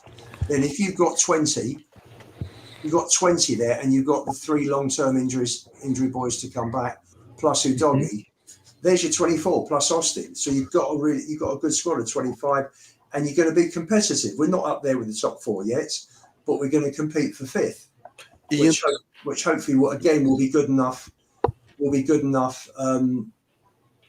For next season. Mike's right. You sign kids together with experience, not instead of, and that's what Spurs did last year. That's the thing you should be doing is you should sign the experience first, and then the kids, not the kids and then the bloody experience. That's how I see that. Dan, the problem with that is if you've got a list of players, both established and as kids, who you're looking to buy, you've got to move very quickly. Now, I think the problem we've had this year is that we are so sluggish. We're so slow on to get going with transfers, and we've lost players because of that. Whether it's not moving quickly enough, not putting bids in early enough, not negotiating correctly and getting deals over the line. These are all problems that are self-inflicted by the club, which is why we are in the position we're in today with 7 days to go. But if you've got say 2 kids and 5 established players lined up that you want to buy, just for argument's sake, I'm sure Spurs will never buy 7, right? Whoever comes up first, whoever becomes available first, you've got to go for. Because if you don't go for them, somebody else may go for them and get them while you're waiting for an established player. If a young kid comes in, but you've got to make sure you've got the budget for the 7. So you've got the budget. You know how much you're going to pay for each kid, roughly, because you don't want too much taken away from the established players. And you've got to buy when those players become available. And sometimes you'll pick up a kid, and these kids hopefully will grow into superb players over the next 2 or 3 years. And you're looking at a situation like Bergvall, for argument's sake, where you paid $8.5 million, and it's an absolute steal. And I think that's what you got to aim for. We are 3 short. We are 3 short at the moment. And that's just the first 11. That's just the first 11. I don't want to get players to compete also, Dan, for that first 11. No, I don't even want players that compete for that first 11. I want players that walk into that first 11. Bit Well, of a difference. would you call Danso? Where would you bracket Danso? On my opinion, and it's purely my opinion, if I'm only playing with two at the back, Danso would be my first pick over Romero or Van der Ven. Reason being, it's purely down to the way me personally I play football. We don't play football like this, so it makes it a bit irrelevant in the aspect, but opinion. I want my no-nonsense centre-back and I want my ball-playing centre-back. I personally don't like having two ball-playing centre-backs, but then I'm not the one who picks how we play at Spurs and everything else. You know, I'd play as more of a pragmatic sort of manager, basically, with a direct ball. But I think he's a lot more solid in the air than Romero or Van der Ven. I think he's a lot more consistent than Romero. And he would actually be my first choice defender for what I would want him to do in that position. And then I've got the choice of Van der Ven or Romero. I think Danso for 25 mil was a bit of a steal, if I'm going to be honest. I think he was a very good buy. It's just because he's not flashy. He's an old school John Terry. Put it that way. I'm not saying he's as good as that, but he's like a John Terry. He's like a Tony Adams. He's like an old school centre back, and that is what I do like having in my back too. But we don't do that, so it's. But if I said to you, you would, if for me personally, if you go and get Savinho, he goes straight in as the 11. Mm-hmm. Where we're short. If you went and got Orlukman, he goes in as an 11. Mm-hmm. If you bought Paqueta, for argument's sake, Lookman can play as 10 as well. He goes in as a 10. You're then looking for a defender of the same level of a Danso or better. So that's the sort of level that I'm talking about, because we're short of a 10 and 11, no question about it. So we're too short in terms of the first team. Hang on. I was just reading Lynn's comments. Oh, okay, go on. Doesn't look at a quality team that other clubs do, because the majority of Spurs team will be sitting on the bench and the club has ball levels up to Spurs. Well, Lynn, I can only go on the players we've got. That's very true. We can only play with what we got in that aspect. I mean, it is fair what she says, but it is also right on what you say in the aspect of you can only play with the cards you've got. And this is why I say I think Frank has been an excellent choice for us, because he will play with the cards he's got better than a lot of managers can. And I think him being bought I said this at the start, I think he was more bought as the manager for being able to do that, but also being able to improve players we've got as such, because he is known for having the capability of doing it, and also using younger players and improving them and other things like that, basically, and the way he can adapt and everything else. And he just suits Levy's system, basically, because there's a couple of players, get the fuck on with it, mate, and he will just do it. And plus he worked at Brentford where they've got no budget. Yeah, but it's worked at Brentford where there's no budget, dude. So it does suit Levy in that aspect, because he basically doesn't need that much money to work for. And with Tottenham's money, capabilities of money, it shouldn't be a factor. This is why I left this window alone. I haven't even I've not even given a rant or nothing like that about this window. I just thought, you know what, let me sit back and watch this window unfold. Because Thomas Frank here should be the perfect manager for Daniel Levy. Because at Brentford, they spent the least amount of money on transfers in the window. And he still managed to get that Brentford team working. So with Tottenham's capabilities here, there are no excuses whatsoever not to give this manager the support he needs here and the player levels that he needs to be able to do anything, to do something at Tottenham. And this is why I don't buy into it. These first two games here, fair enough, it's like I said, it's a honeymoon period, but coaching can only get you so far. It'll only get to a certain level without the players to be able to play his system properly. And by the way, he does need a 10, because Damsgaard was darn important for Brentford. So you just need a 10. Right, to get his system working, because that 10 knits the play together. He actually brings the midfield to be attacked. So you need that 10 to be able to bring that ball forward. But when you look at the system we've got none of the capabilities to do that long term. So really and truly, that level will drop off. That is my fear. When you start playing 2 games a week, you're going to see that level drop. Of course you are, because the amount of that they have to play and the fitness and everything. That's just obvious, yeah. I mean, question I want to ask here, just diverting it a bit for a minute, Question I want to ask. Now, one thing I wasn't too keen on with Thomas Frank is what he went and said the other day. Now, I know I'm going to get questioned for this one, so I'll put it as clear as I can. I know he said what he said because he sort of had to say it just to sugarcoat a few people up who just can't handle the hardcore truth. When he goes and says, I don't want people playing at this club who don't want to play for the badge, which was what he said, wasn't it? Yeah. Mm. Right. I've never heard such bullshit in my entire life. Now, the point I'm going to make here, yeah? Now, I'm with Thomas Frank all the way. You know I rate him, yeah? But what a load of bollocks. Why? Because we all knew that we weren't Eze's first choice. If this deal would have gone through 2 weeks earlier, I think the deal would have got done. But it's not because we was his first choice and he was here for the badge. He would have been here because we was his best option and he's got Champions League and everything else. You put him and Arsenal next to us and Arsenal next to each other like it did. Even if we would have gone and put in, I mean, Levy should have still gone in and put a better bid. That's what a proper businessman does, yeah? But he didn't. But even if he would have, yeah? Let's say Levy went in and put the same bid in and said, right, there you go. I'll offer you the same. We know he's going Arsenal. The thing that hurt us with this one is that it could have got done 2 weeks later. But for them to then turn around and say, I only want players here who are here to play for the badge, he's chatting shit. Because Eze wouldn't have been here playing for the badge. And I'm sure he wouldn't have all of a sudden said, oh, well, no, Mr. Eze, we're not going to have you here because like you're not here for the badge. Now, if Ange would have gone and said that, he would have got absolutely fucking destroyed. Well, I think, Dan, Frank that was an answer to a question at a press conference. Yes.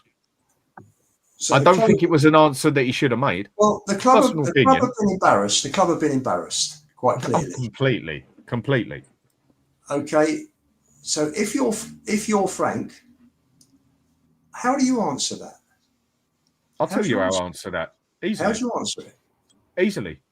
The deal didn't go through, so we have to go to the next person. Job done. Well, he pretty much said that as well, didn't he? No, he didn't. But the highlight was what you mentioned. That was the highlight. Exactly. So he didn't pretty much say that. I think he made a mistake there, yeah? Again, personal opinion. What he done is a bit of a... He didn't really have to say that bit. I think that bit wasn't the smartest bit to say because another manager would have got absolutely slammed for that.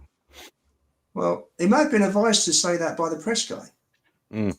You're not sure, you know. Or did Levy advise him? This is what I'm sort of asking, basically. Maybe. Or have we just got another one sitting there with a book who's being told what to say? No. Listen, you've got a situation as big as this.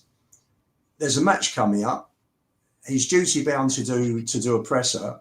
You know, he knows he's going to be asked that question.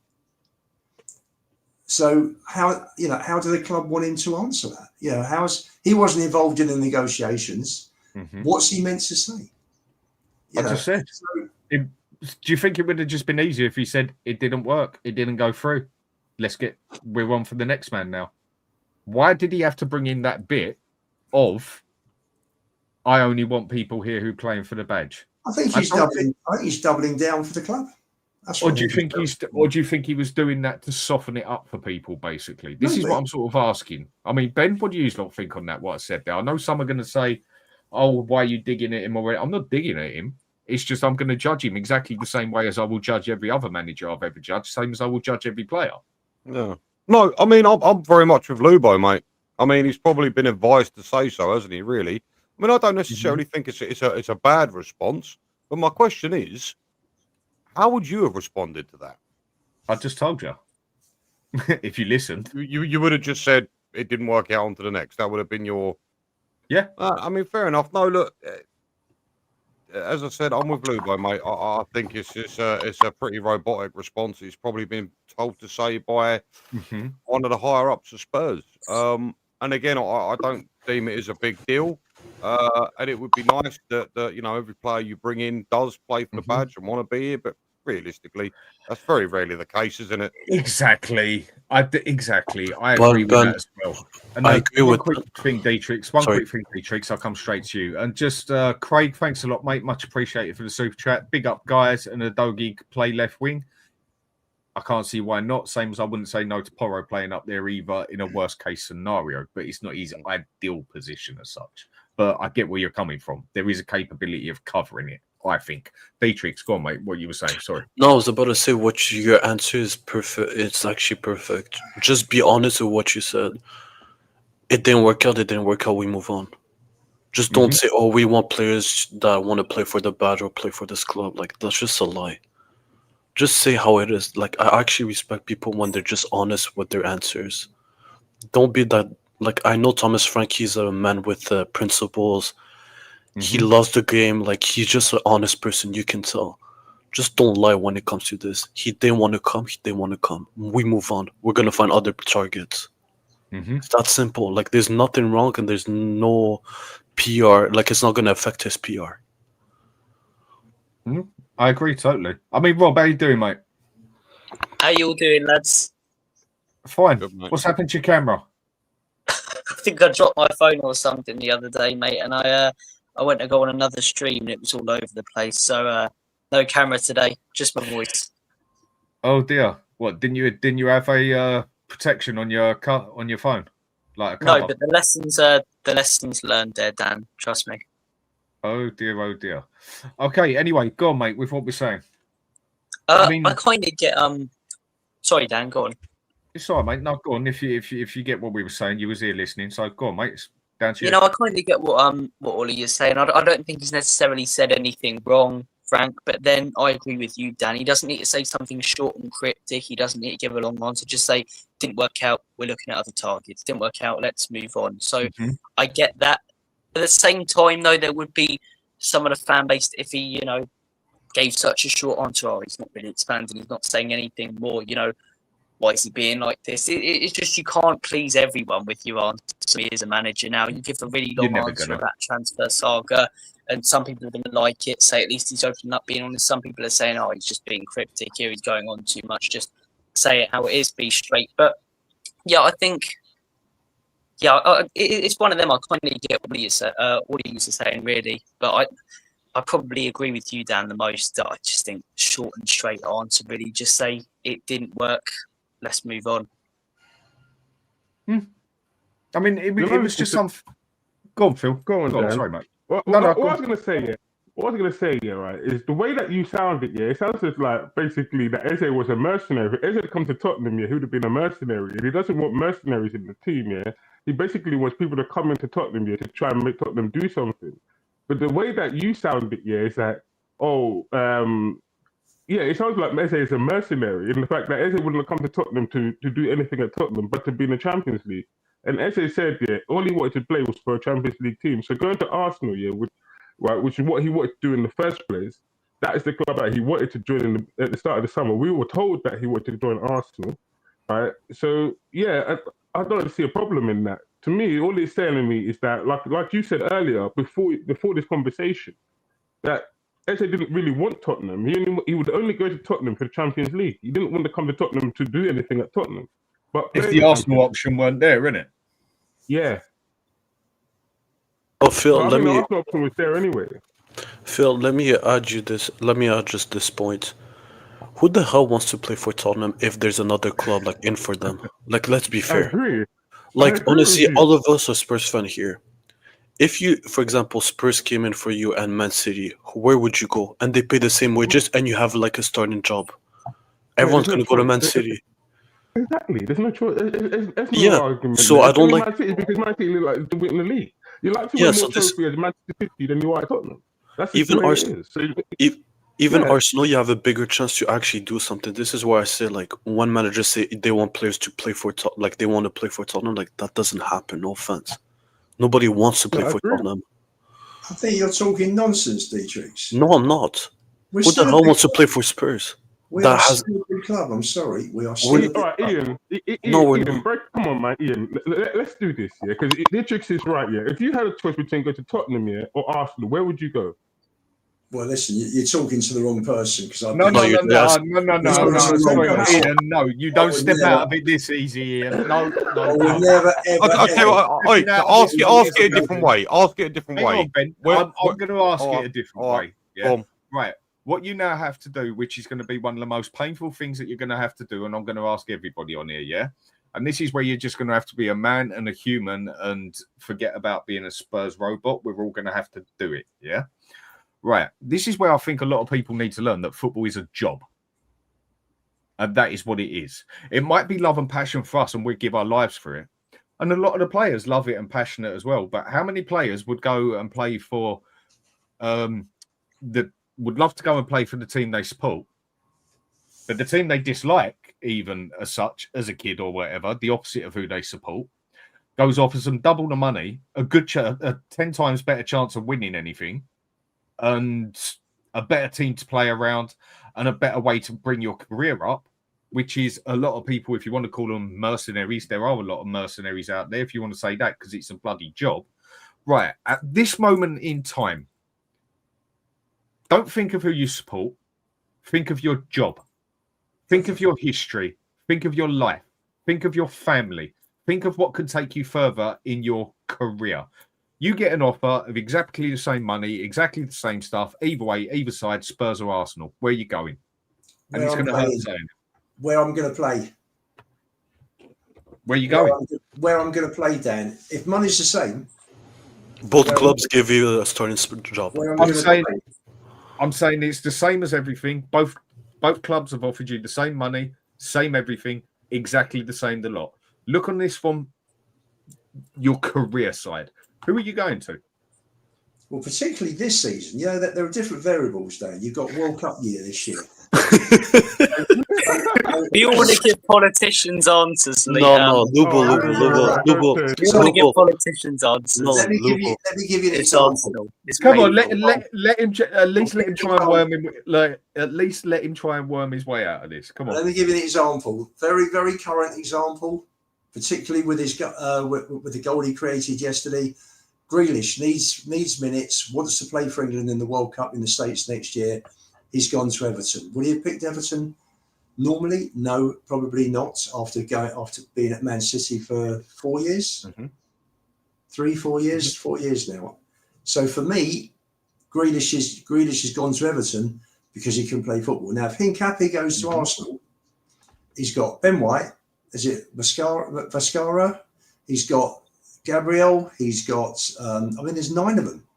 There's 9 of them at the moment. He would be the 9th centre back there. So for me, Hincapie, if he's going anywhere, should be coming to Spurs. We didn't have Hincapie. Eze is a 10.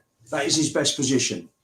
No, okay, let me change this question for you, then. When Odegaard is fit, Eze doesn't play as a 10 because Odegaard is Arteta's captain. Then let me change this.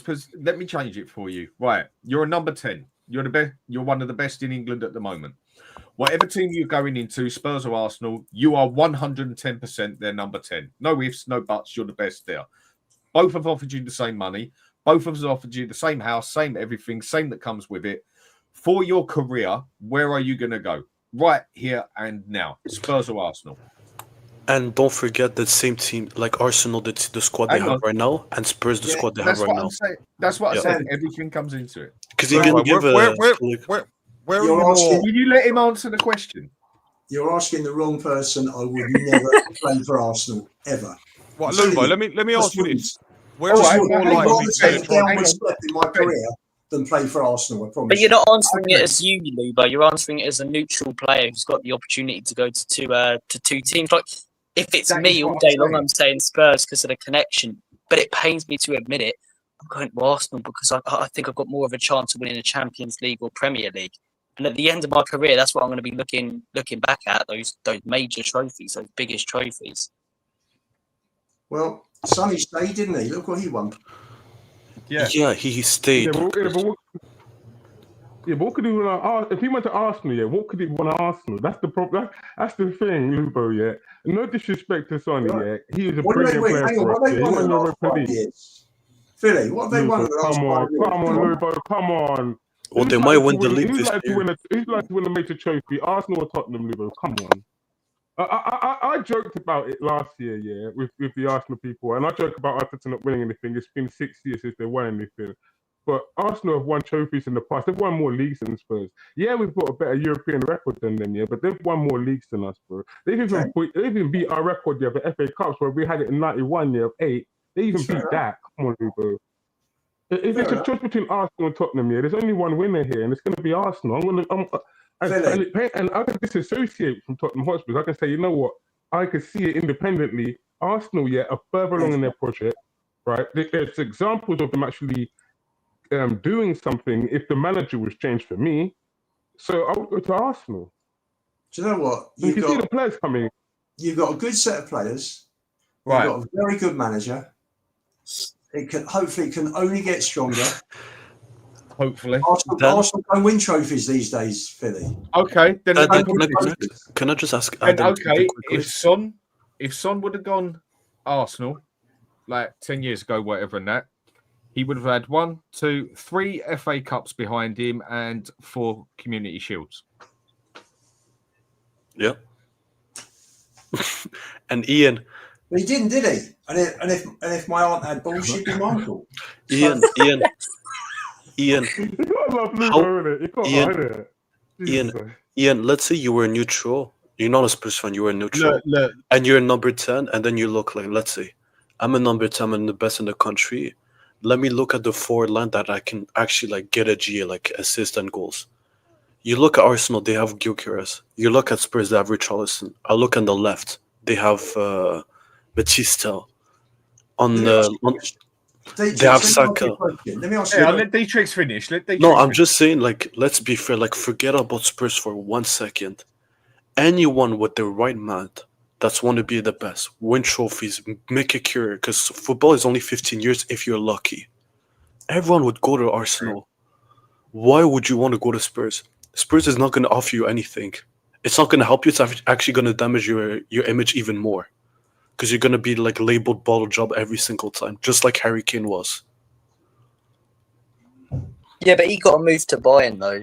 And then he got to move to Bayern, and that's how he's like making a Same career with Gareth now. Bale for a record fee. So I don't think you're necessarily like going to Spurs to be bantered as such. But like last summer, for example, I'm probably choosing the Spurs because if I'm a neutral player, right, I want to win as many trophies as possible. And I'm looking at that Europa League thinking we got a great chance of winning that. Whereas this season, both teams are in the Champions League. Both teams, you know, in the Prem, obviously in the domestic cups, and thinking, are we winning the Champions League? I doubt it. Do they have a chance of it? I think so. I think more of a chance than we do. Same with the Premier League and the domestic cups. They've got a stronger all-round squad. So I'm saying this season, if I'm a neutral player, it pains me to admit it as me, but if I'm a neutral player, I'd have to choose them because they've got more chance of winning a trophy, in my opinion. Yeah. Can I chime in with a question, please? If that's all right. Yeah. First off, Lubo, do you know what you remind me of? That Victorian horse with the blinkers on, and you are just Spurs, Spurs, Spurs. That's why you're so loved, mate. That's just a fact.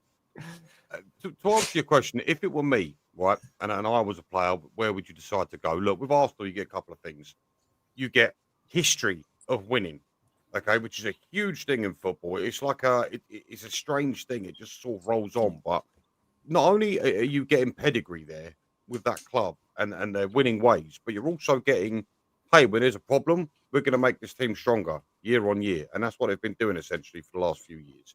So for me, if I want to go somewhere to be successful, Arsenal or Tottenham, I hate to say this, I am going Arsenal all day long. I mean, again, this is a hypothetical situation, but if it were me, I'd have to choose Arsenal. My daughter's just come back, so I'm going to have to bounce and look after her for a few hours. So I will mate, say take care of goodbye to yourself, you all. Ben. Take care. Thank you. Take it easy. Take care, boys. We'll do. I mean, why do we complain? Why do we moan so much about Campbell? Campbell could have gone. I don't blame Campbell. I don't blame him. I do. I don't. I do. I do. I do. That's a whole different kettle of fish. They left that deal with Campbell down to the last minute, fishing about of him again, trying to fuck about with money, and then he got a better offer and said, "Yeah, do you know what? Baked potato. See you later." Yeah, and then that is what that one came down to. Another one, if we'd have actually just stuck to what we said and got that deal done, up to 3 months earlier, of which they were talking about it, it would have never have happened. That was Tottenham's fault that it happened. And I actually believe Campbell when he said like he's gonna stay at Tottenham, because I actually believed it when he said that. But they fucked about so many times that it left the last minute, and then Wenger just called him and said, "I'm gonna give you a better deal and a better team," and he just said, "You know what? Fuck it, let me just leave." I love how people do that. I know love how they've gone from. Sorry, Luba, a minute. I love how you've gone through Eze to Campbell, yeah. But I swear Leandro Trossard had the same thing, because didn't Tottenham make an offer for him, a derogatory offer for him, and then he go to Arsenal? No, it was the Isn't bid that- we isn't offered that for him. same as We Eze? offered we offered them some shitty little bid of about 8 million. It was and like they- 8 million. 12 million. Yeah. 12 million. Yeah. And Arsenal And going then off they at 21. And And fun they- fact, that wasn't Bergkamp a Spurs fan too? And he played for Arsenal. Yeah, Sugar said no to Bergkamp. And Yeah, that so was can you so that's my point. When you're a football player, you do not care about your loyalty to the football club you used to love. Nobody does. Bergkamp wants his Spurs first because Hoddle was his idol growing up as a kid. Yeah, so every footballer is a mercenary. That's why I don't blame it. That's why when Hang on, people hang call on. Eze Hang on. Bergkamp wants his Spurs. His agent went to Spurs first. yeah. So if Spurs say no, then you've got to do what's best for you. You know, I'm sorry, for me, go back to Campbell. Campbell could have gone to Man United a year earlier, and we could have got £15 million, which was a hell of a lot of money in those days. Now, if I've come through the ranks, if I've come through the academy, and I'm now the club captain, I'm sorry, it's unacceptable that you go across North London. It's just not acceptable. But you think as a I fan. agree You think as a fan. Sorry, I'm sorry. No, but It's like, D-Trex, this one's different. Yeah, I've seen like Campbell's name mentioned a lot in the last week, even with Eze, and people making slight comparisons. It's like they genuinely couldn't be further away. I don't think Eze even mentioned Spurs in an interview, not even the last couple of weeks when he was being linked. Nothing. He had a choice between Spurs and Arsenal, where in his professional career he hadn't had any connection to either. He was a boy Arsenal fan, yeah, but as a professional footballer, he hadn't had any connection. Campbell came through the ranks, Spurs captain, said he was staying, had other options that summer, left on a free to our biggest rivals. I don't get why people are not even comparing them. I've seen some people saying like, oh, it's Campbell 2.0, but I mean the people who are just saying, oh, it feels like Sol Campbell. It's like, I didn't even live through that, but I don't understand how it can, because there's such different situations. When Campbell left to Arsenal, was he like 26, 25? Like 28, like around that age? He was. And he hasn't won anything at Spurs. If you have to look at it like on a different lens, forget about Spurs for 1 second. I mean, He's towards the prime of his career. He's going to look at it, I'm going to win the league title with Arsenal. Like before I finish, I put my boots and I just retire, I'm going to finish as a winner. I think Hope Gaming, I mean, as all this comes down to, it's just a hypothetical question, yeah? I mean, Hope Gaming, I think he's made a brilliant point here. Hypothetical question then. Answer the same question if you were talking about Poch era, Spurs and Arsenal then. I'm going Spurs. 100%. I'm going Spurs too. Spurs too.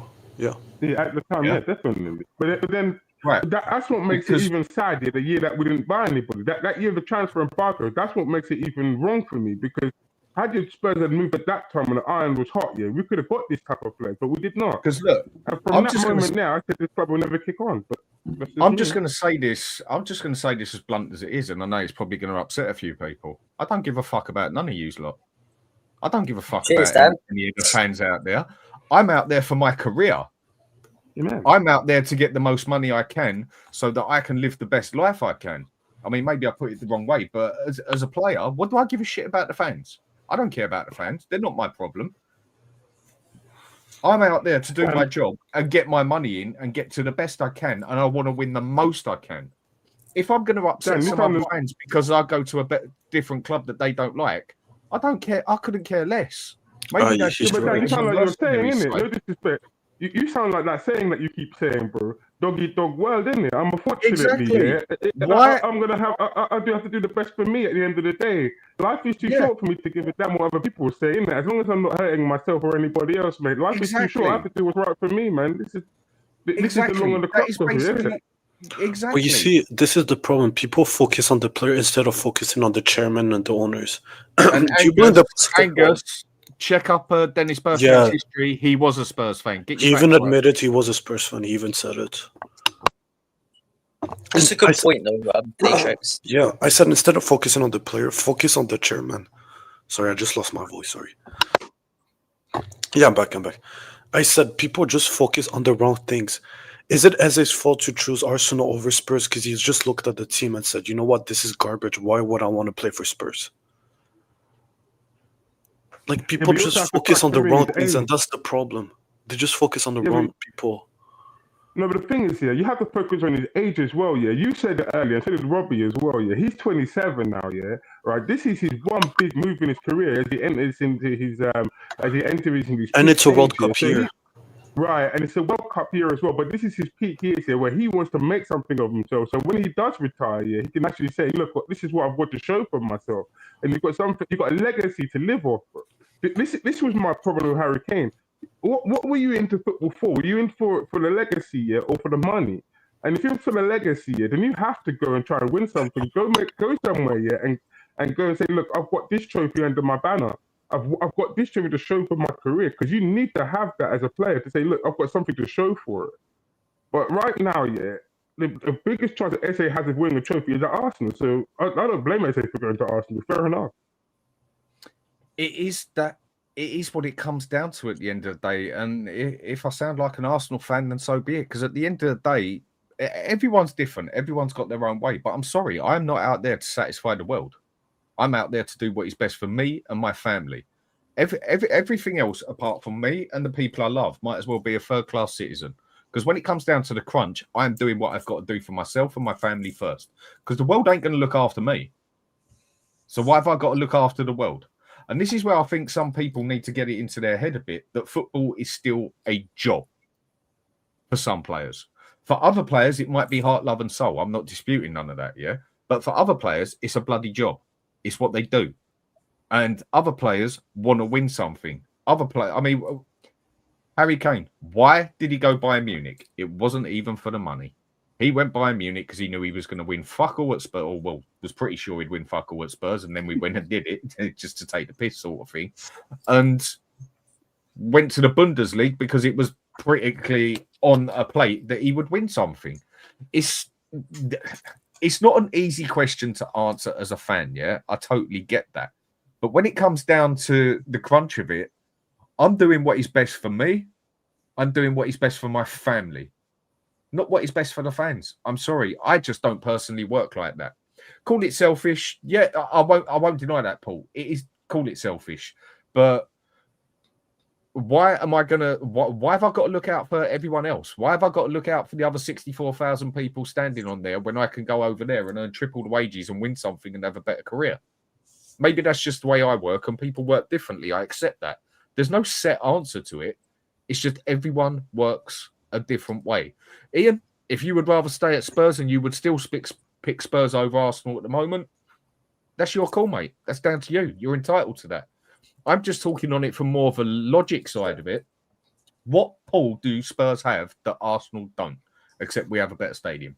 You see, the thing is very interesting. I don't know if anybody reads, there was a great article yesterday in the Sunday Times sports column by Martin Samuel about the Spurs Eze situation. And he said that, you know, when it came down to a straight fight, then obviously he's going to go for Arsenal. He's an Arsenal fan. They're a bigger club than us at the moment and in a better position. And particularly as a fan, you know, he's going to go for both. But he would have signed for Spurs. And Spurs had a window when Arsenal were more concerned with making sure in where he didn't go and before Havertz got injured. And there was that window of a week or so. I think Havertz had a big part of it, Ian. I think Havertz had a big point. Sorry to interrupt you. I'm just agreeing with you. I think Havertz had a big say in this. And all Levy had to do was go in and meet the release clause of 60 plus 8. Yeah. You know, he offered 55 plus 5 and Arsenal offered 60 plus 8. So as well as Eze wanting to go, Arsenal went in, met what was the release clause before it expired a week earlier, which is what Paris was expecting anyway. So he's gone in and they've offered that money. Paris has got the money that he was hoping to get. that he had worked out in his head. Fine, if I get this amount, then I can give that across to Glasner to buy players, and that's the situation. You know, for me, yes, I am biased. Of course, I'm biased. I love this club. I would never. It's hard not to be. It is hard not to be. You know, but even looking at Eze's situation, he would have been the key player. It would have all gone through him. He would have been the kingpin at Spurs. Now he's not going to get that 10 position when Odegaard's fit, because that's Odegaard's position. And Arteta. I don't know. I think there's a battle there now. I think there is a battle there now. Tell you why, Dan. I'll tell you why. Someone questioned Arteta recently about Odegaard being his captain, saying he's too. Tony Adams, wasn't it? Didn't Tony Adams? Tony Adams did. Correct. Tony Adams in an interview, and Arteta hit back and said, "Odegaard is my captain." Finished. So Odegaard plays as a 10. He's Arteta's captain when he's fit, and when he's fit, his first choice is a 10. So Eze will piss in the wind if he thinks he's going to get that 10 in front of Odegaard. Now, for me, I think it is. For me, Eze will get more. Would have had more football. He would have been a regular in our team. He may be a regular in Arsenal. He may not. He may make that left side position his own. But personally, I looked at it and I thought he would have joined. Eze would have joined. Eze was prepared to join. If we would have done the 2 weeks earlier without Arsenal. If we wouldn't have messed about. You know. Exactly. But that's only without Arsenal being there. If Arsenal would have then put in a bid when we put the bid through 2 weeks ago, he would have still gone Arsenal. I've seen so many people saying over the last few weeks, or really over the last few days since the deal got done, that it doesn't matter when Spurs would have went in, Arsenal would have counted. But I think that's rubbish. If Havertz doesn't get injured, he's probably a Spurs player. Or if we do it a few weeks ago, 2 weeks ago, 3 weeks ago, 4 weeks ago, he's a Spurs player. He probably started against Man City, or was at least involved in the squad. And we're unveiling him at the stadium for the first time against Bournemouth. It's completely down to our owners. And I see people blaming Eze. I think the Campbell one, for me, is very different. I know we're done with that conversation, so I won't bring it back up. But the Campbell one's very different. But the Eze one, I don't get anyone blaming him. He never said he was joining Spurs, never said anything about Spurs. He went to Arsenal. He said he was willing to. Willing to is basically what he said, wasn't it? Yeah, he just wanted to move away from Palace to a Champions League club. And Arsenal is his boyhood club, so of course he's going to join. And people calling him like a traitor. He never played for us. he never played for Tottenham. He never said I'm joining Tottenham. He never said I love Tottenham. I want to join Spurs, and then snubbed us. So I mean, I don't necessarily wish him success there, but I don't hope he fails. Really. He seems like quite a likeable lad. It's true. And just quick thing, Michael Georgia, you can't say fuck the fans, Danny. That's an outrageous comment. I can say what I want, when I want, and how I want. That is why I live in England. But maybe it was a bit of a raw way to say it. I haven't got the best of ways with words. People know that. My point is, no fans equals no money. Well, that's bullshit as well. Because if no fans turn up the stadium, I'm still getting my 150 grand a week. If no fans turn up at the stadium for the next 6 months, I'm on my contract. I'm still getting paid. So again, fans are irrelevant in that aspect to me getting paid my money. And when it comes down to it, my opinion of life, everyone has their own different one. Why should I stay at a club which is holding me back in my career just to keep all you fans happy? You know what? Bollocks. I'm going for what is best for me and my family. Why should I have to care so much? They all do that. Hang on. Why should I have to care so much and put my career at risk and everything else that could happen in my life just to keep 65,000 people and another million people on the planet happy? I'm not going to personally do that. You might go and do that, mate. That's your call. There's nothing wrong with that. But at the end of the day, how many players out there do you think genuinely care about the fans? There's obviously ones that do, but I bet you there's a lot who really don't give a shit and would go to the next club that offers the biggest money because it's their career. It's their job. Not everybody is a bloody Letitia. Not everybody out there is a Gerrard. Even Gerrard nearly left, for God's sake, yeah? Yeah, and you went he won trophies, Dan. So maybe he was a bit blood.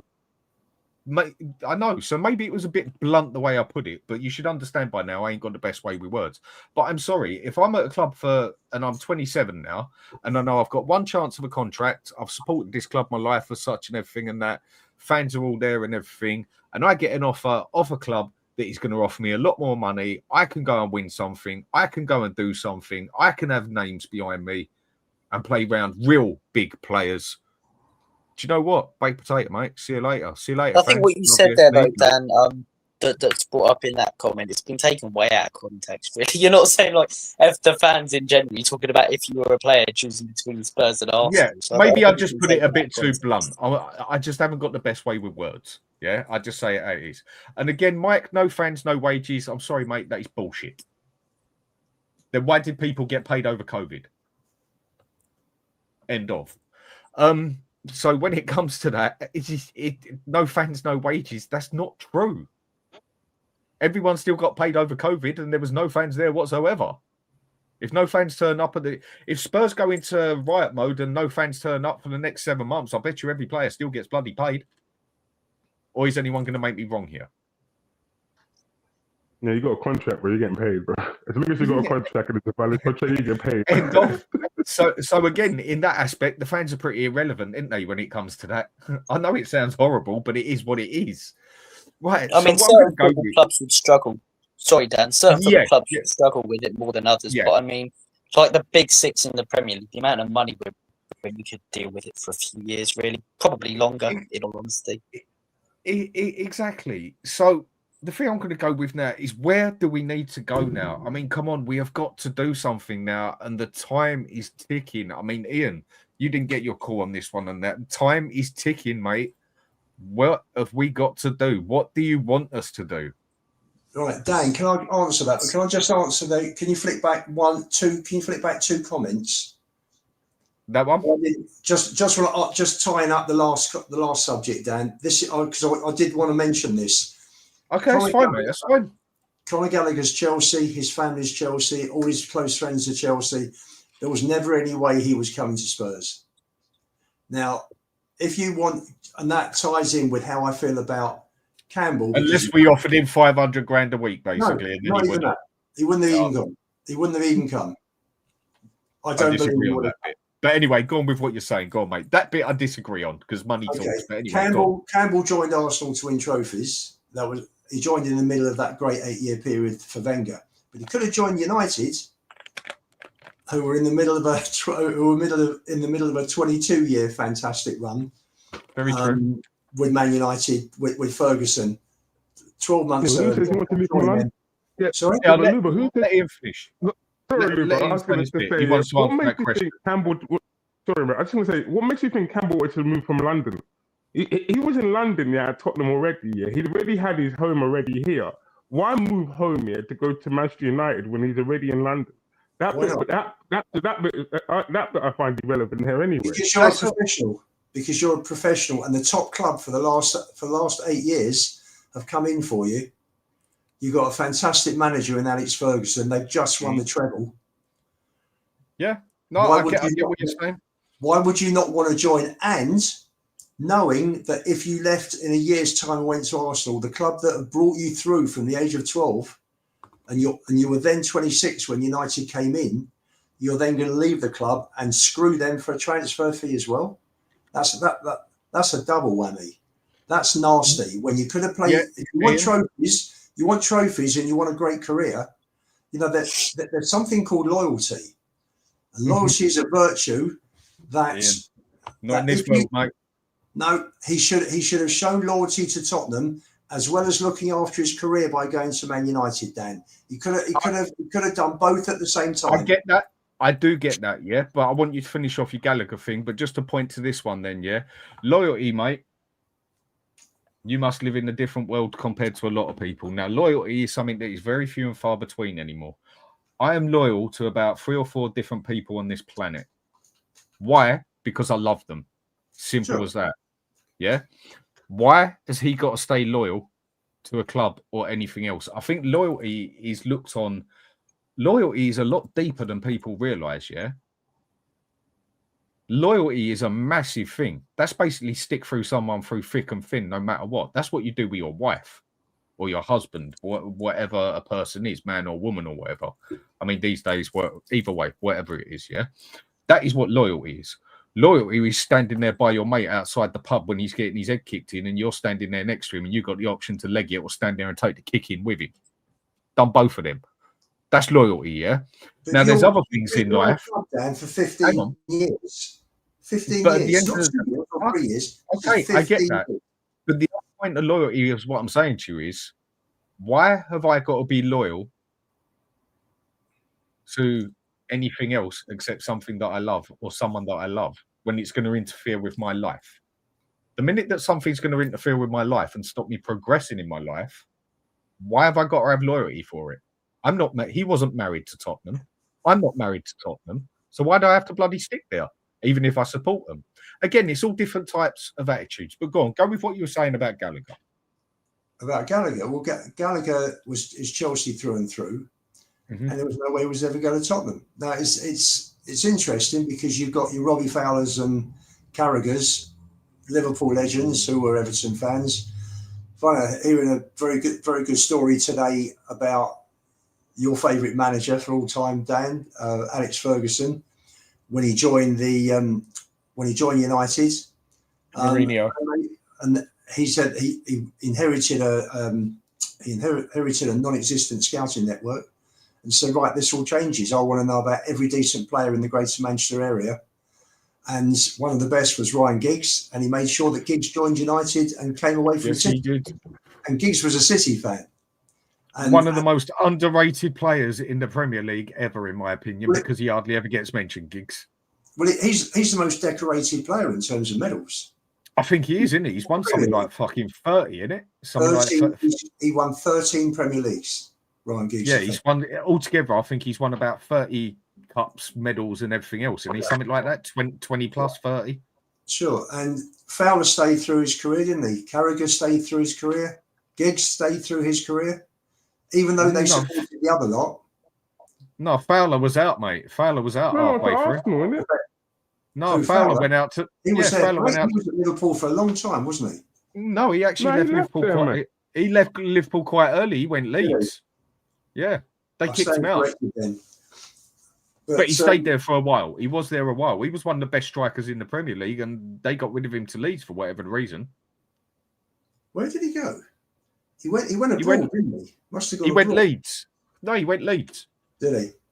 That's when Leeds went through that massive stage of spending a lot of money and had a fucking good team and got relegated. Even though they went like quarter or semi-finals in the Champions League. They had a wicked team. Yeah. But anyway, with what you were saying, where have we got to go on everything now, Ian? Where have we got to go? What hopes have we got now with 6 days to go? I think it comes down. Frank has said that he will only bring in players that he thinks long term are right for him. So I don't see it being a crazy panic. I think Frank will know what players he wants, and if he doesn't get them, then I think he'll stick rather than twist, and he'll wait for January, because January is going to be a busy window, because for all those players that are not getting game time in World Cup year, they are going to want to get out and start playing. So I think that's a fair point. I think that's a very fair point. It's going to be a massive transfer window. You know, it's literally every 4 years it comes around that January's busy, because the World Cup is that much bigger than the European, the Euros and the Copa America, etc., African Cup of Nations. The World Cup is the competition. So for me, I think he'll stay with it. He'll look at it as a long-term project. And he'll think to himself, right, I've got beginning of September, beginning of December, beginning of January. So I've got 4 months. This is my squad. I will duck and dive. I'll rotate. I'll get through. I'll make sure that he keeps players fresh. Like he played Graham Bergvall in midfield against Burnley and gave Palini and Bentancur a rest.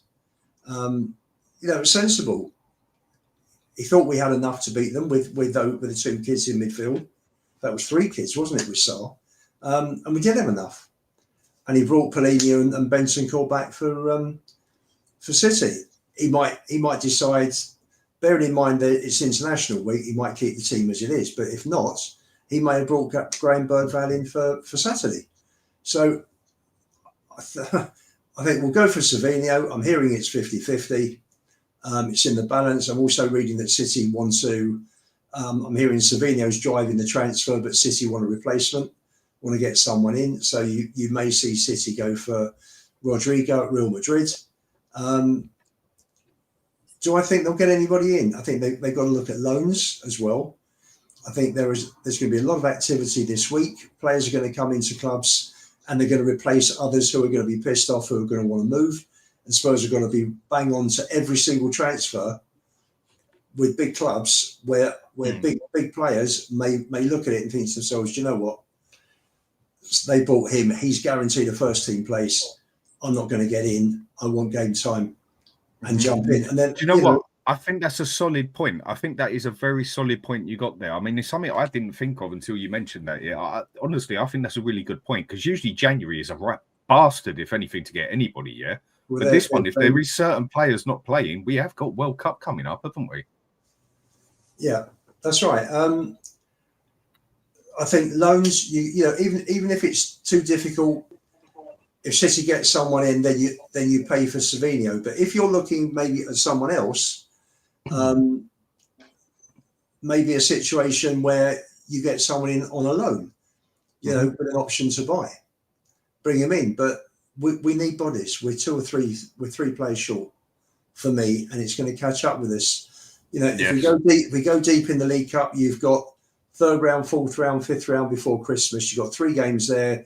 You've got 6 in the Champions League, 6 group stages before Christmas. So you could have, like we had last season with the Europa and the League Cup, when we got to the semis, you could have 9 games there plus 19, 20 league games leading up to Christmas. So you could have 28 games between the middle of August and end of December. So you've got 28 games in about 20 weeks. So it's going to stretch the squad. It's going to stretch the squad. You need 2 or 3. You've got Udogie coming back. We do, don't we? Yeah. If we don't get anybody, I think you'll probably see Solomon and Gill stay because he's short of bodies. And do I think I don't think we're definitely going to get anybody between now and next week. I wouldn't be surprised if. Okay. If it is, I'll come to that in a second. I just want to reply to this. That's why I've left it on there. Rubbish. No fans equals no game equals no wages. Mate, that's total bullshit. That is. I mean, at the end of the day, okay, if you want to take out every fan on the planet, yeah, then there's no such thing as football. But there is. Over COVID, there was not a single fan at the stadium. I still got paid. If I've got a contract with my club, and all of a sudden you lot, and when I mean you lot, I mean fans, us lot, don't turn up, what effect does that have on me? If I even get told, exactly, if I even get told by my manager, you're not playing for us again, you're going to go train with the 18-year-olds, and I've got one of these attitudes, which I wouldn't have this attitude towards that, but if I'm a player that's got an attitude, if I'm there purely for the money, what do I give a fuck? I'm still getting paid for the next 4 years because of my contract. So in this aspect, fans are pretty irrelevant, because when it comes down to a big club and I've got a contract, what relevance are you to me? What relevance are those 64,000 fans to me when I've got a 5-year contract on 150 grand a week? Now, I get where you're trying to come from here. You're basically saying if there's no fans ever, then there's no game, then no wages. Right. But there is fans. There is games. And even if you don't turn up, even if the fans don't turn up, I still get my bloody wages, mate. So at the end of the day, whether the fans like you or not is irrelevant. I've got a contract. I'm getting paid. And that's all it comes down to. And if the club can't pay me, they're now going to court, and I'm now going to take the club under so it don't exist anymore. Because at the end of the day, I look out for me and my family. I think what Michael's probably getting at more. I know what he's getting at. More of a longer term situation, Dan, is that if fans drifted away and football went back to the 80s where the attendances were crap, then the sponsors would drop away. Sky TV, the TV contracts would just drop like a but Yeah, that's like not a happening, is it? I And as don't long know as if the I've got sponsorships contracts- would though, Lubo. I don't know if the sponsorships would, because football now globally, like the Premier League globally, the viewership figures, the amount of sponsorship deals, it's ridiculous. And like you said earlier, Dan, COVID, I think League One, League Two, maybe even some Championship clubs really struggle. But I think us, Arsenal, Man City, Man United, Real Madrid, a lot of the biggest clubs in the world financially and how much they're worth, I think they'd stay alive for quite a while because people would continue to watch the games, fans there or not, shown in COVID, I think. Yes, no, but Yeah. it would have a knock-on effect next time contracts are negotiated, wouldn't it? If there was a drop-off, I agree if there was there, a drop-off in popularity, and nothing lasts forever, you know, let's get that straight. You know, you've got booms in countries. You know, everybody's Okay. got spending money, they're spending, but nothing lasts forever. It's not. Let's not. That's very let's not true. let's not be too Okay. complacent. And you know, Okay. there's gonna come a time where the companies like Sky and Canal and all of those that pay the big money are Yeah. going to say, "Hang on a minute, we're paying plenty here." Basically, like what's happened with the rest of the world compared to the Premier League. Basically, the rest of the world is actually cheaper for a TV for someone like Sky, for instance, to go and get the French League, Spanish League, Italian League, German League than it is to just get the Premier. And Yeah, of Michael course. George, okay, again, I'll come to you again, mate. Yeah, just you can say what you want on here. I've got no problem with that. I don't care. You can't say fuck the fans, end of. Well, I can say that, and I did just say it because Sol Campbell said fuck the fans, and look where he went and still got the wages and that. It's okay, took it, maybe I said it the wrong way, yeah, but take it with a pinch of salt on what I say, yeah. The point is, at the end of the day, a player can stand there and say, do you know what? Fuck the fans. Sol Campbell did it, and he got more wages for it, and he won things for it. You can do it, whether it sounds nice or not. The players can do that. The players don't. The players can sit there and say, do you know what? I'm not staying here for you lot. Fuck the lot of you. I'm going over to that club, and I'm going to win a lot more, and I'm going to get paid a lot more. They can do it. It might not sound nice. I might have not put it in the best of way, but think of it on a logical term. Of course, they can say that. They can do that, and they did it. Other players have done it. Another prime player, Figo. What did he do? He said fuck the fans and went over to Real Madrid. And yeah, he did get a pig's head thrown at his head, but did he care? How many times did he win the Champions League and that? Oh yeah, and I bet you he was still feeling sorry for the fans as well at the same time, wasn't he? Yeah. There aren't many. As long as you others. don't do it to as long as you don't do it to Mr. Marinakis, you'll be all right. Otherwise, you're in trouble. All right. If you stand there in front of 64,000 people and say "fuck the lot of you," you're up shit street. I get that, yeah, but I think you're misunderstanding the point I'm trying to come across as, and maybe I put it in the wrong way. But there's a lot of players that have sat there and said, "You know what? Fuck the fans," gone over to the other club and done exactly what they want for themselves. Not many, Dan. There haven't been many. You got Mo Johnston, didn't he? Played for both Rangers and Celtic. Figo was another one. Campbell was another one. There aren't many. I mean, Dennis Law came over, funny enough, at the end of his career. And funny enough, it's never mentioned, but Pat Jennings played for Arsenal for 8 years. Yeah, and look at who else? Oh, fucking, what's his name? No, Ed's got none on his name now. Who was the one that he played William at? Gallas? He played at William Gallas, 3 separate, like Chelsea, Arsenal, Spurs. What's his face? Who played at Barcelona, Inter Milan, AC Milan, Man U, striker. Ibrahimovic? Ibrahimovic did the same thing. Do you think he cared about going to the opposite club? No, Do you know what, he Dan? didn't. Dan, A lot of players do it. Dan, I think it's more relevant when a player comes through the academy. I They think come you've just through- taken this the total they come wrong through way to that first I've meant team. it. Yeah, they come through to the first team. Someone like Ibrahimovic, he's Swedish, he's got no loyalties, supports one of the Swedish teams. Doesn't matter whether he plays for United, City, etc., etc. Campbell came through the academy. Stephen Gerrard would never have played for Everton. John Terry would never have left Chelsea to come to us. Harry Kane would never have played for Arsenal, although he did at 10. But you know, having left Spurs, he was never going to leave at Spurs for Arsenal. There aren't many. There are very few. There are very few that come through the academy that all become legends with a team and then jump across to the other side. Right. So you don't think we're gonna do anything? You don't see anyone coming through by the end of the window? Nobody? I wouldn't. I'd hope we get one or two, but if we don't, Dan, it wouldn't shock me. It really wouldn't shock me. And what do you two reckon on it? Do you reckon we are going to actually do at least a signing of relevance? And what I mean by relevance is someone like Savinho, or we go out there and put our money on someone like even Lookman or a Di Ketelaere, or there's options out there? Or do you think we're just going to go out and spend 50 million on someone to... I think we just sign someone for the sake of it? I think we signed Savio, but I think we massively overpay for him. I think the problem is now teams know how desperate we are. They know we've got the money, so they're going to scam us, and they'd be idiots not to. They'd be absolute idiots not to. So we could end up paying 85 million for Savio. I really wouldn't doubt that. I think we sign him and maybe an unknown youngster that we get linked with in the next 5 days. Everyone says they've seen like clips of and watched in the Bulgarian league or something like that. I don't see us getting someone like Lookman, which is really frustrating because I've heard you talking about it before, Dan. Why are we not raiding Serie A at the minute? Out of all the leagues, the clubs in that league, they are desperate for the money. And Lookman, I think he'd really, really fit. Have him on one wing or playing in 10 occasionally, have Kudus on the other. I think that'd be a great signing. How much are you paying for him? Maybe like 50 million, something like that.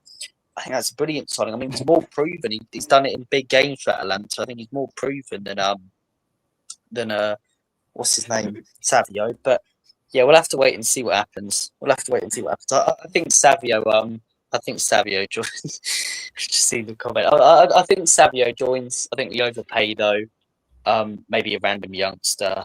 And yeah, I'm not optimistic. Like Lubo said, I wouldn't be surprised if genuinely we sign no one. But then you also make a really good point about the January window, with it being World Cup year, players that aren't getting the game time, they're going to be desperate. So I think we maybe do more business in the January window than the summer one.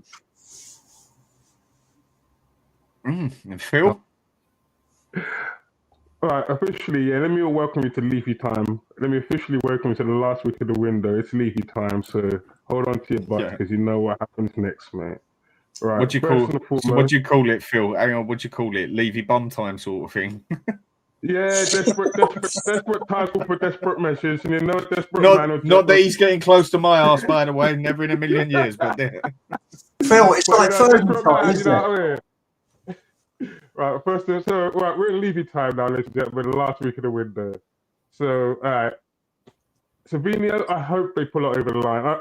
I hope Spurs overspend on Savinho, yeah. If it's 70 million Man City want, just pay the money. Because you need a left-sided player, because after Sonny, yeah, right, we needed a decent left winger. All right, we bought Intel for that position, which I have questions for already, because why spend lots of money in that position? But we can deal with that analysis later on when the window's closed.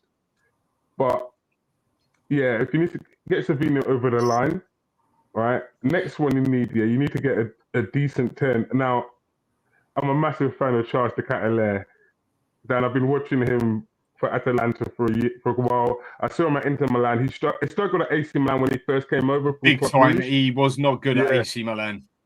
Right. So moving to Atalanta, yeah, settled him down. It wasn't that much pressure on him to go and succeed over there, but he's proper shone in that team, along with Lookman and along with Retegui, I think Retegui's left now, the striker they had before. So he's left now, but there was a 3 of them last season. But he's a very good player, and I like him as a 10. But like I said, there's many 10s out there, so there's no excuse for Spurs not buying a 10 this year, because there's so many clubs out there with a decent 10. You don't have to spend them. I'm not asking for Mbappe, man. No one here is asking for Mbappe or the levels of that quality. Just decent level players here, right, where they can take you to the next level. It's not asking for too much. 50 million, 40 million, 50 million, 60 million. Just look at the scouting network here, right? And go out there and buy the right players for the right positions. We all know where the positions are at Tottenham, which are weak here. So how have a club not noticed this? This has been my issue all along. I didn't care who came into the door in terms of quality at Spurs, just in the right positions. Kudus here fixed the problem that we didn't that we had for years. That right wing is the best right winger for me. Yeah, he's the best right wing signing that we had. Yeah, since for me since Gareth Bale when he left and he only came in on loan for that one season, because we've been that bad on the right hand side for quite a while now. We do need a proper left winger, right? We do need a 10. We do need a left back because Spence ain't covering no left back or right back here. We're going to, no ways in one man covering both left back and right back. Because if you said do the right back coverage, you say it's Spence. If you said it was the left back cover, you say it's Spence. Right? So if you get an injury to Spence and to Odoji, who covers both of them? That's another issue that Tottenham have to look at. But for me, I think it'll make about one signing and one signing on loan. Because the time is running out for him.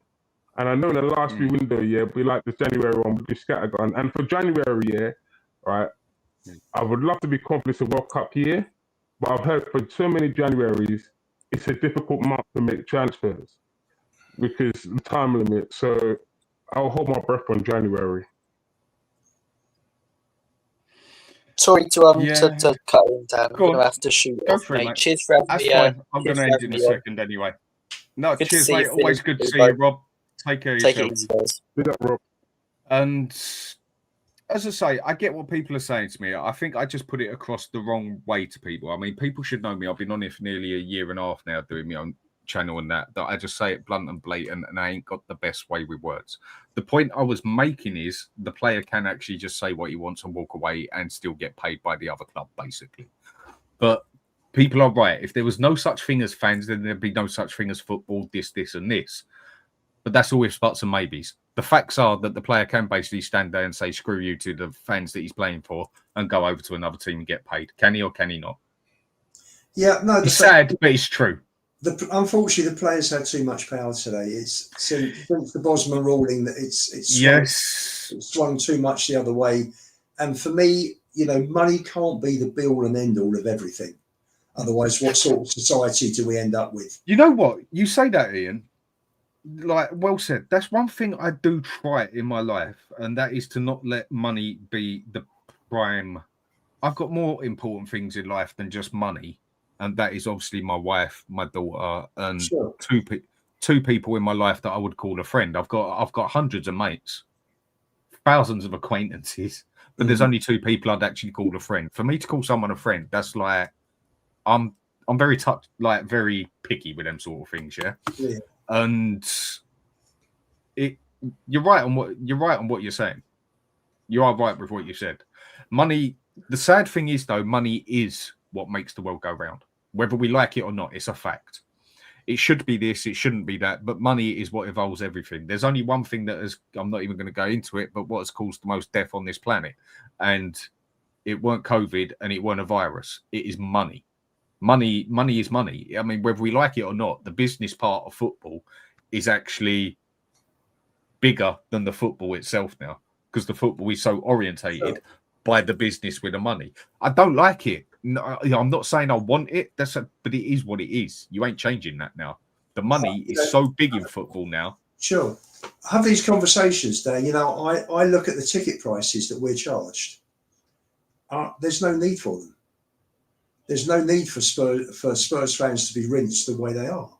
No. The club are earning good money, and if they earn 5 million less, but the fans over the season, but the fans got a much better deal, then for me, fans are important, and that's where fans have loyalty. There's an amazing brand loyalty with our fan base. You saw how many turned up for the parade, and there's only 50 odd 60,000 that can go every match, and you got 220,000 at the parade.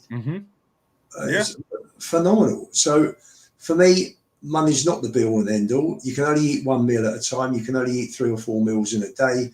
You can only drive one car at a time. You can only live in one house at a time. So for me, and yes, I know people have second and third houses. I know. I'm just making the point. You can only live in one house at a time.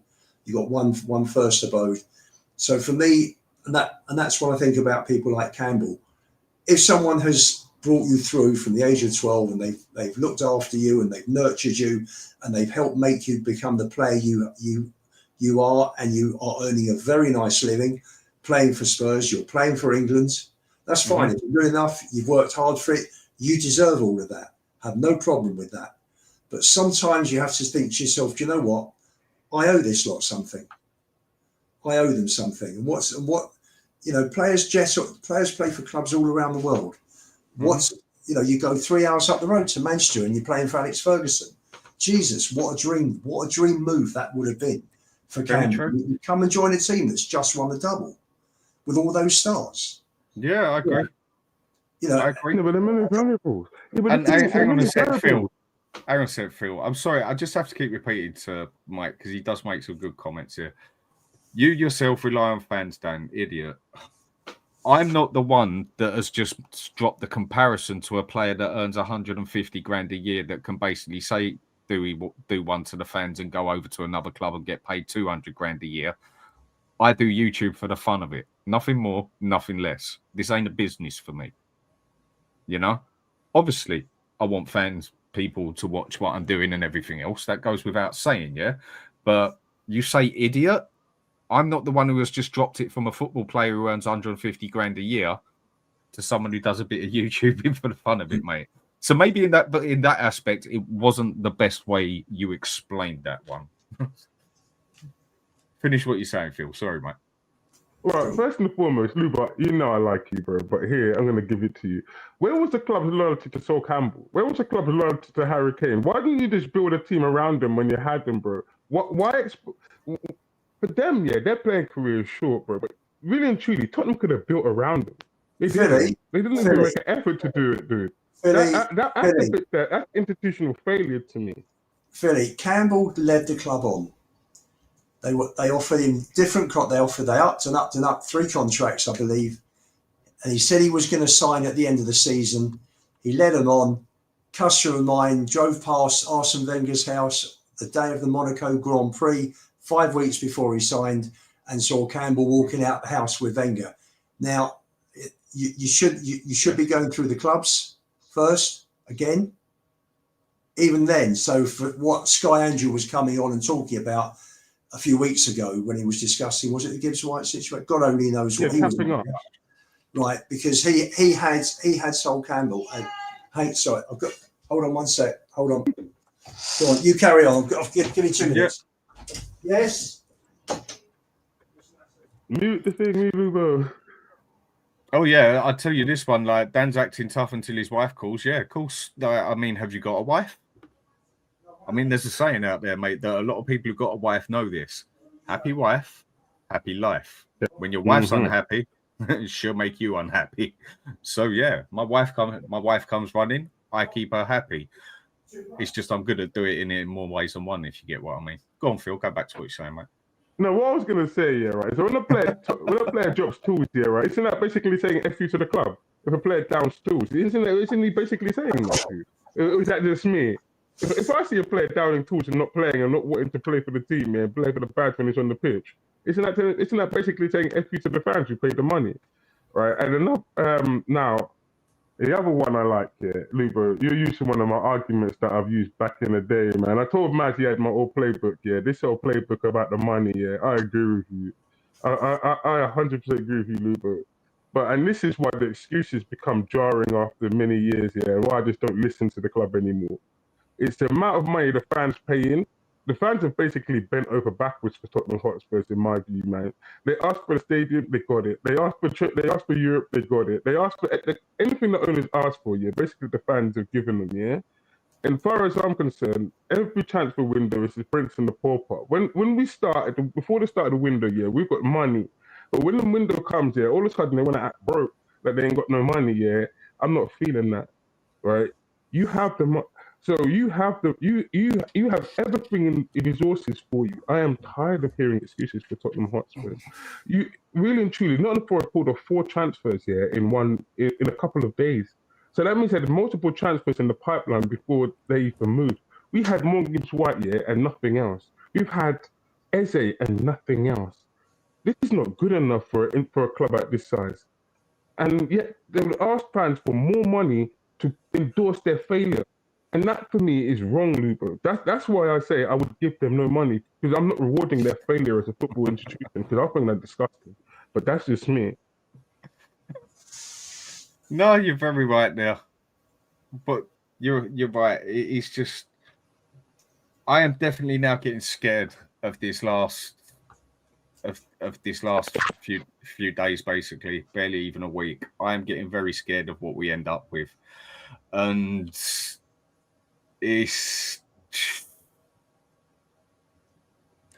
can see us making a big bid. Will it go through or not? It's going to be the different story with it. It always is with Spurs. I can see us getting something through. I can see us getting something happening. It's just of how much relevance it's going to be is a different story. Do I see that Savinio one coming through? I think that one's all ifs, buts, and maybes. I think that's going to be another one of where it's put on the table and basically said, here it is, here's the deal, pay the deal's there. But then we go back to the same bloody question that we do at the start of everything, and everything else is, will Levy do it? And you must admit, he doesn't give us much hope, does he? No, it doesn't, which is why my mantra now is no expectation for the next week, no disappointment. Unfortunately, it's come to that. I mean, that is the other problem we have at Spurs as fans, isn't it?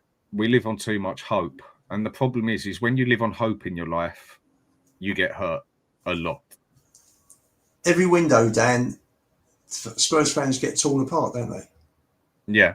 I mean, there's having hope, and then there's literally sitting on your hands and knees. They put on your emotions, don't they? Every single window. It's like you're up, you're down, you're up, you're down. It's never a straightforward, successful bang, bang, bang like Chelsea and the other top four clubs have done this window. So listen, it is what it is. It won't change till, unfortunately, we get the owners changed. I think the club now is too big for the way that ENIC run it in terms of the football. It's there. It's ready. It's a great turnkey operation. You've got the ground in place. You've got the training ground in place. Owners can now come in, buy the club. They don't have any of that infrastructure that they need to build. It's all there in place. So that's great. They've done a great job on that side. ENIC now want fans to come in and do the job on the football side. That's what we're here. That's what we're all here for. We're not here to admire the hotel that's going to go up and the F1. We're here for the football. We're here to talk about Tottenham Hotspur. We talk about the first team and the first team squad, and that's what we're all on either viewing or talking or hosting podcasts. And that's what it's all about for me. It's about the football. Dan, yeah. I've got to shoot. Yeah, same. I'm just about to finish anyway, mate. So cheers for coming on. And thanks, guys. Thanks to everyone in the channel. By the way, Jordan, I do see all of your comments on every show. Don't worry. Cheers. No, it's always good as gold on here.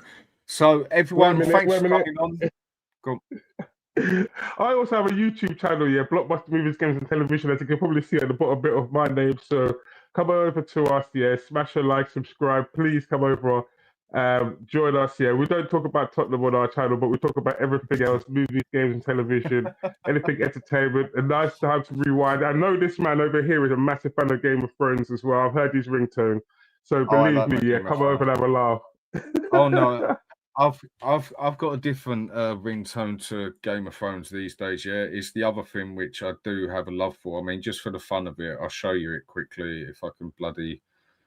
I mean, the way they do these bloody phones up now is everything anywhere. I must admit, the new ringtone I have is, where is it? There we go. Does anyone recognise that? Come on, Phil. Oh my god. The Game of Thrones was better, I think, mate.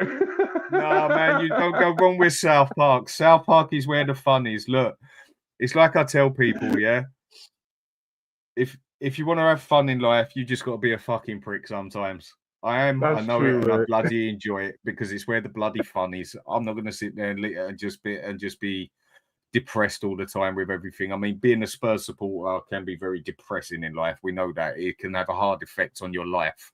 It can have a hard effect on a lot of things. I mean, you can lose hair over it, for God's sake. You can lose everything over it. It is depressing at times. But at the end of it all, we can live on this bit of hope that this window is going to work out. Only time will tell.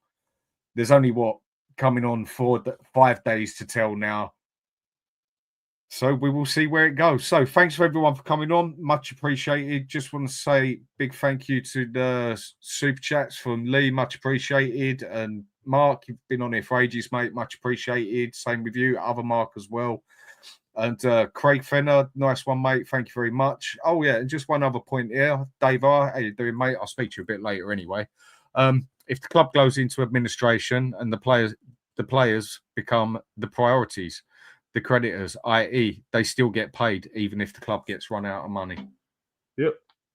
It shouldn't be like that, but it is what it is. Anyway, people, have a good day. Take care. What I'm going to do is send you over to the Sava and Perchy show. Sorry, said that totally bloody wrong. And if you go on there and just say, yeah, Hotspur Hood raid, I'm sure they appreciate it. It's fucking Sava and Savage. All right, then. Take care, people. I'll see you later. Take it down.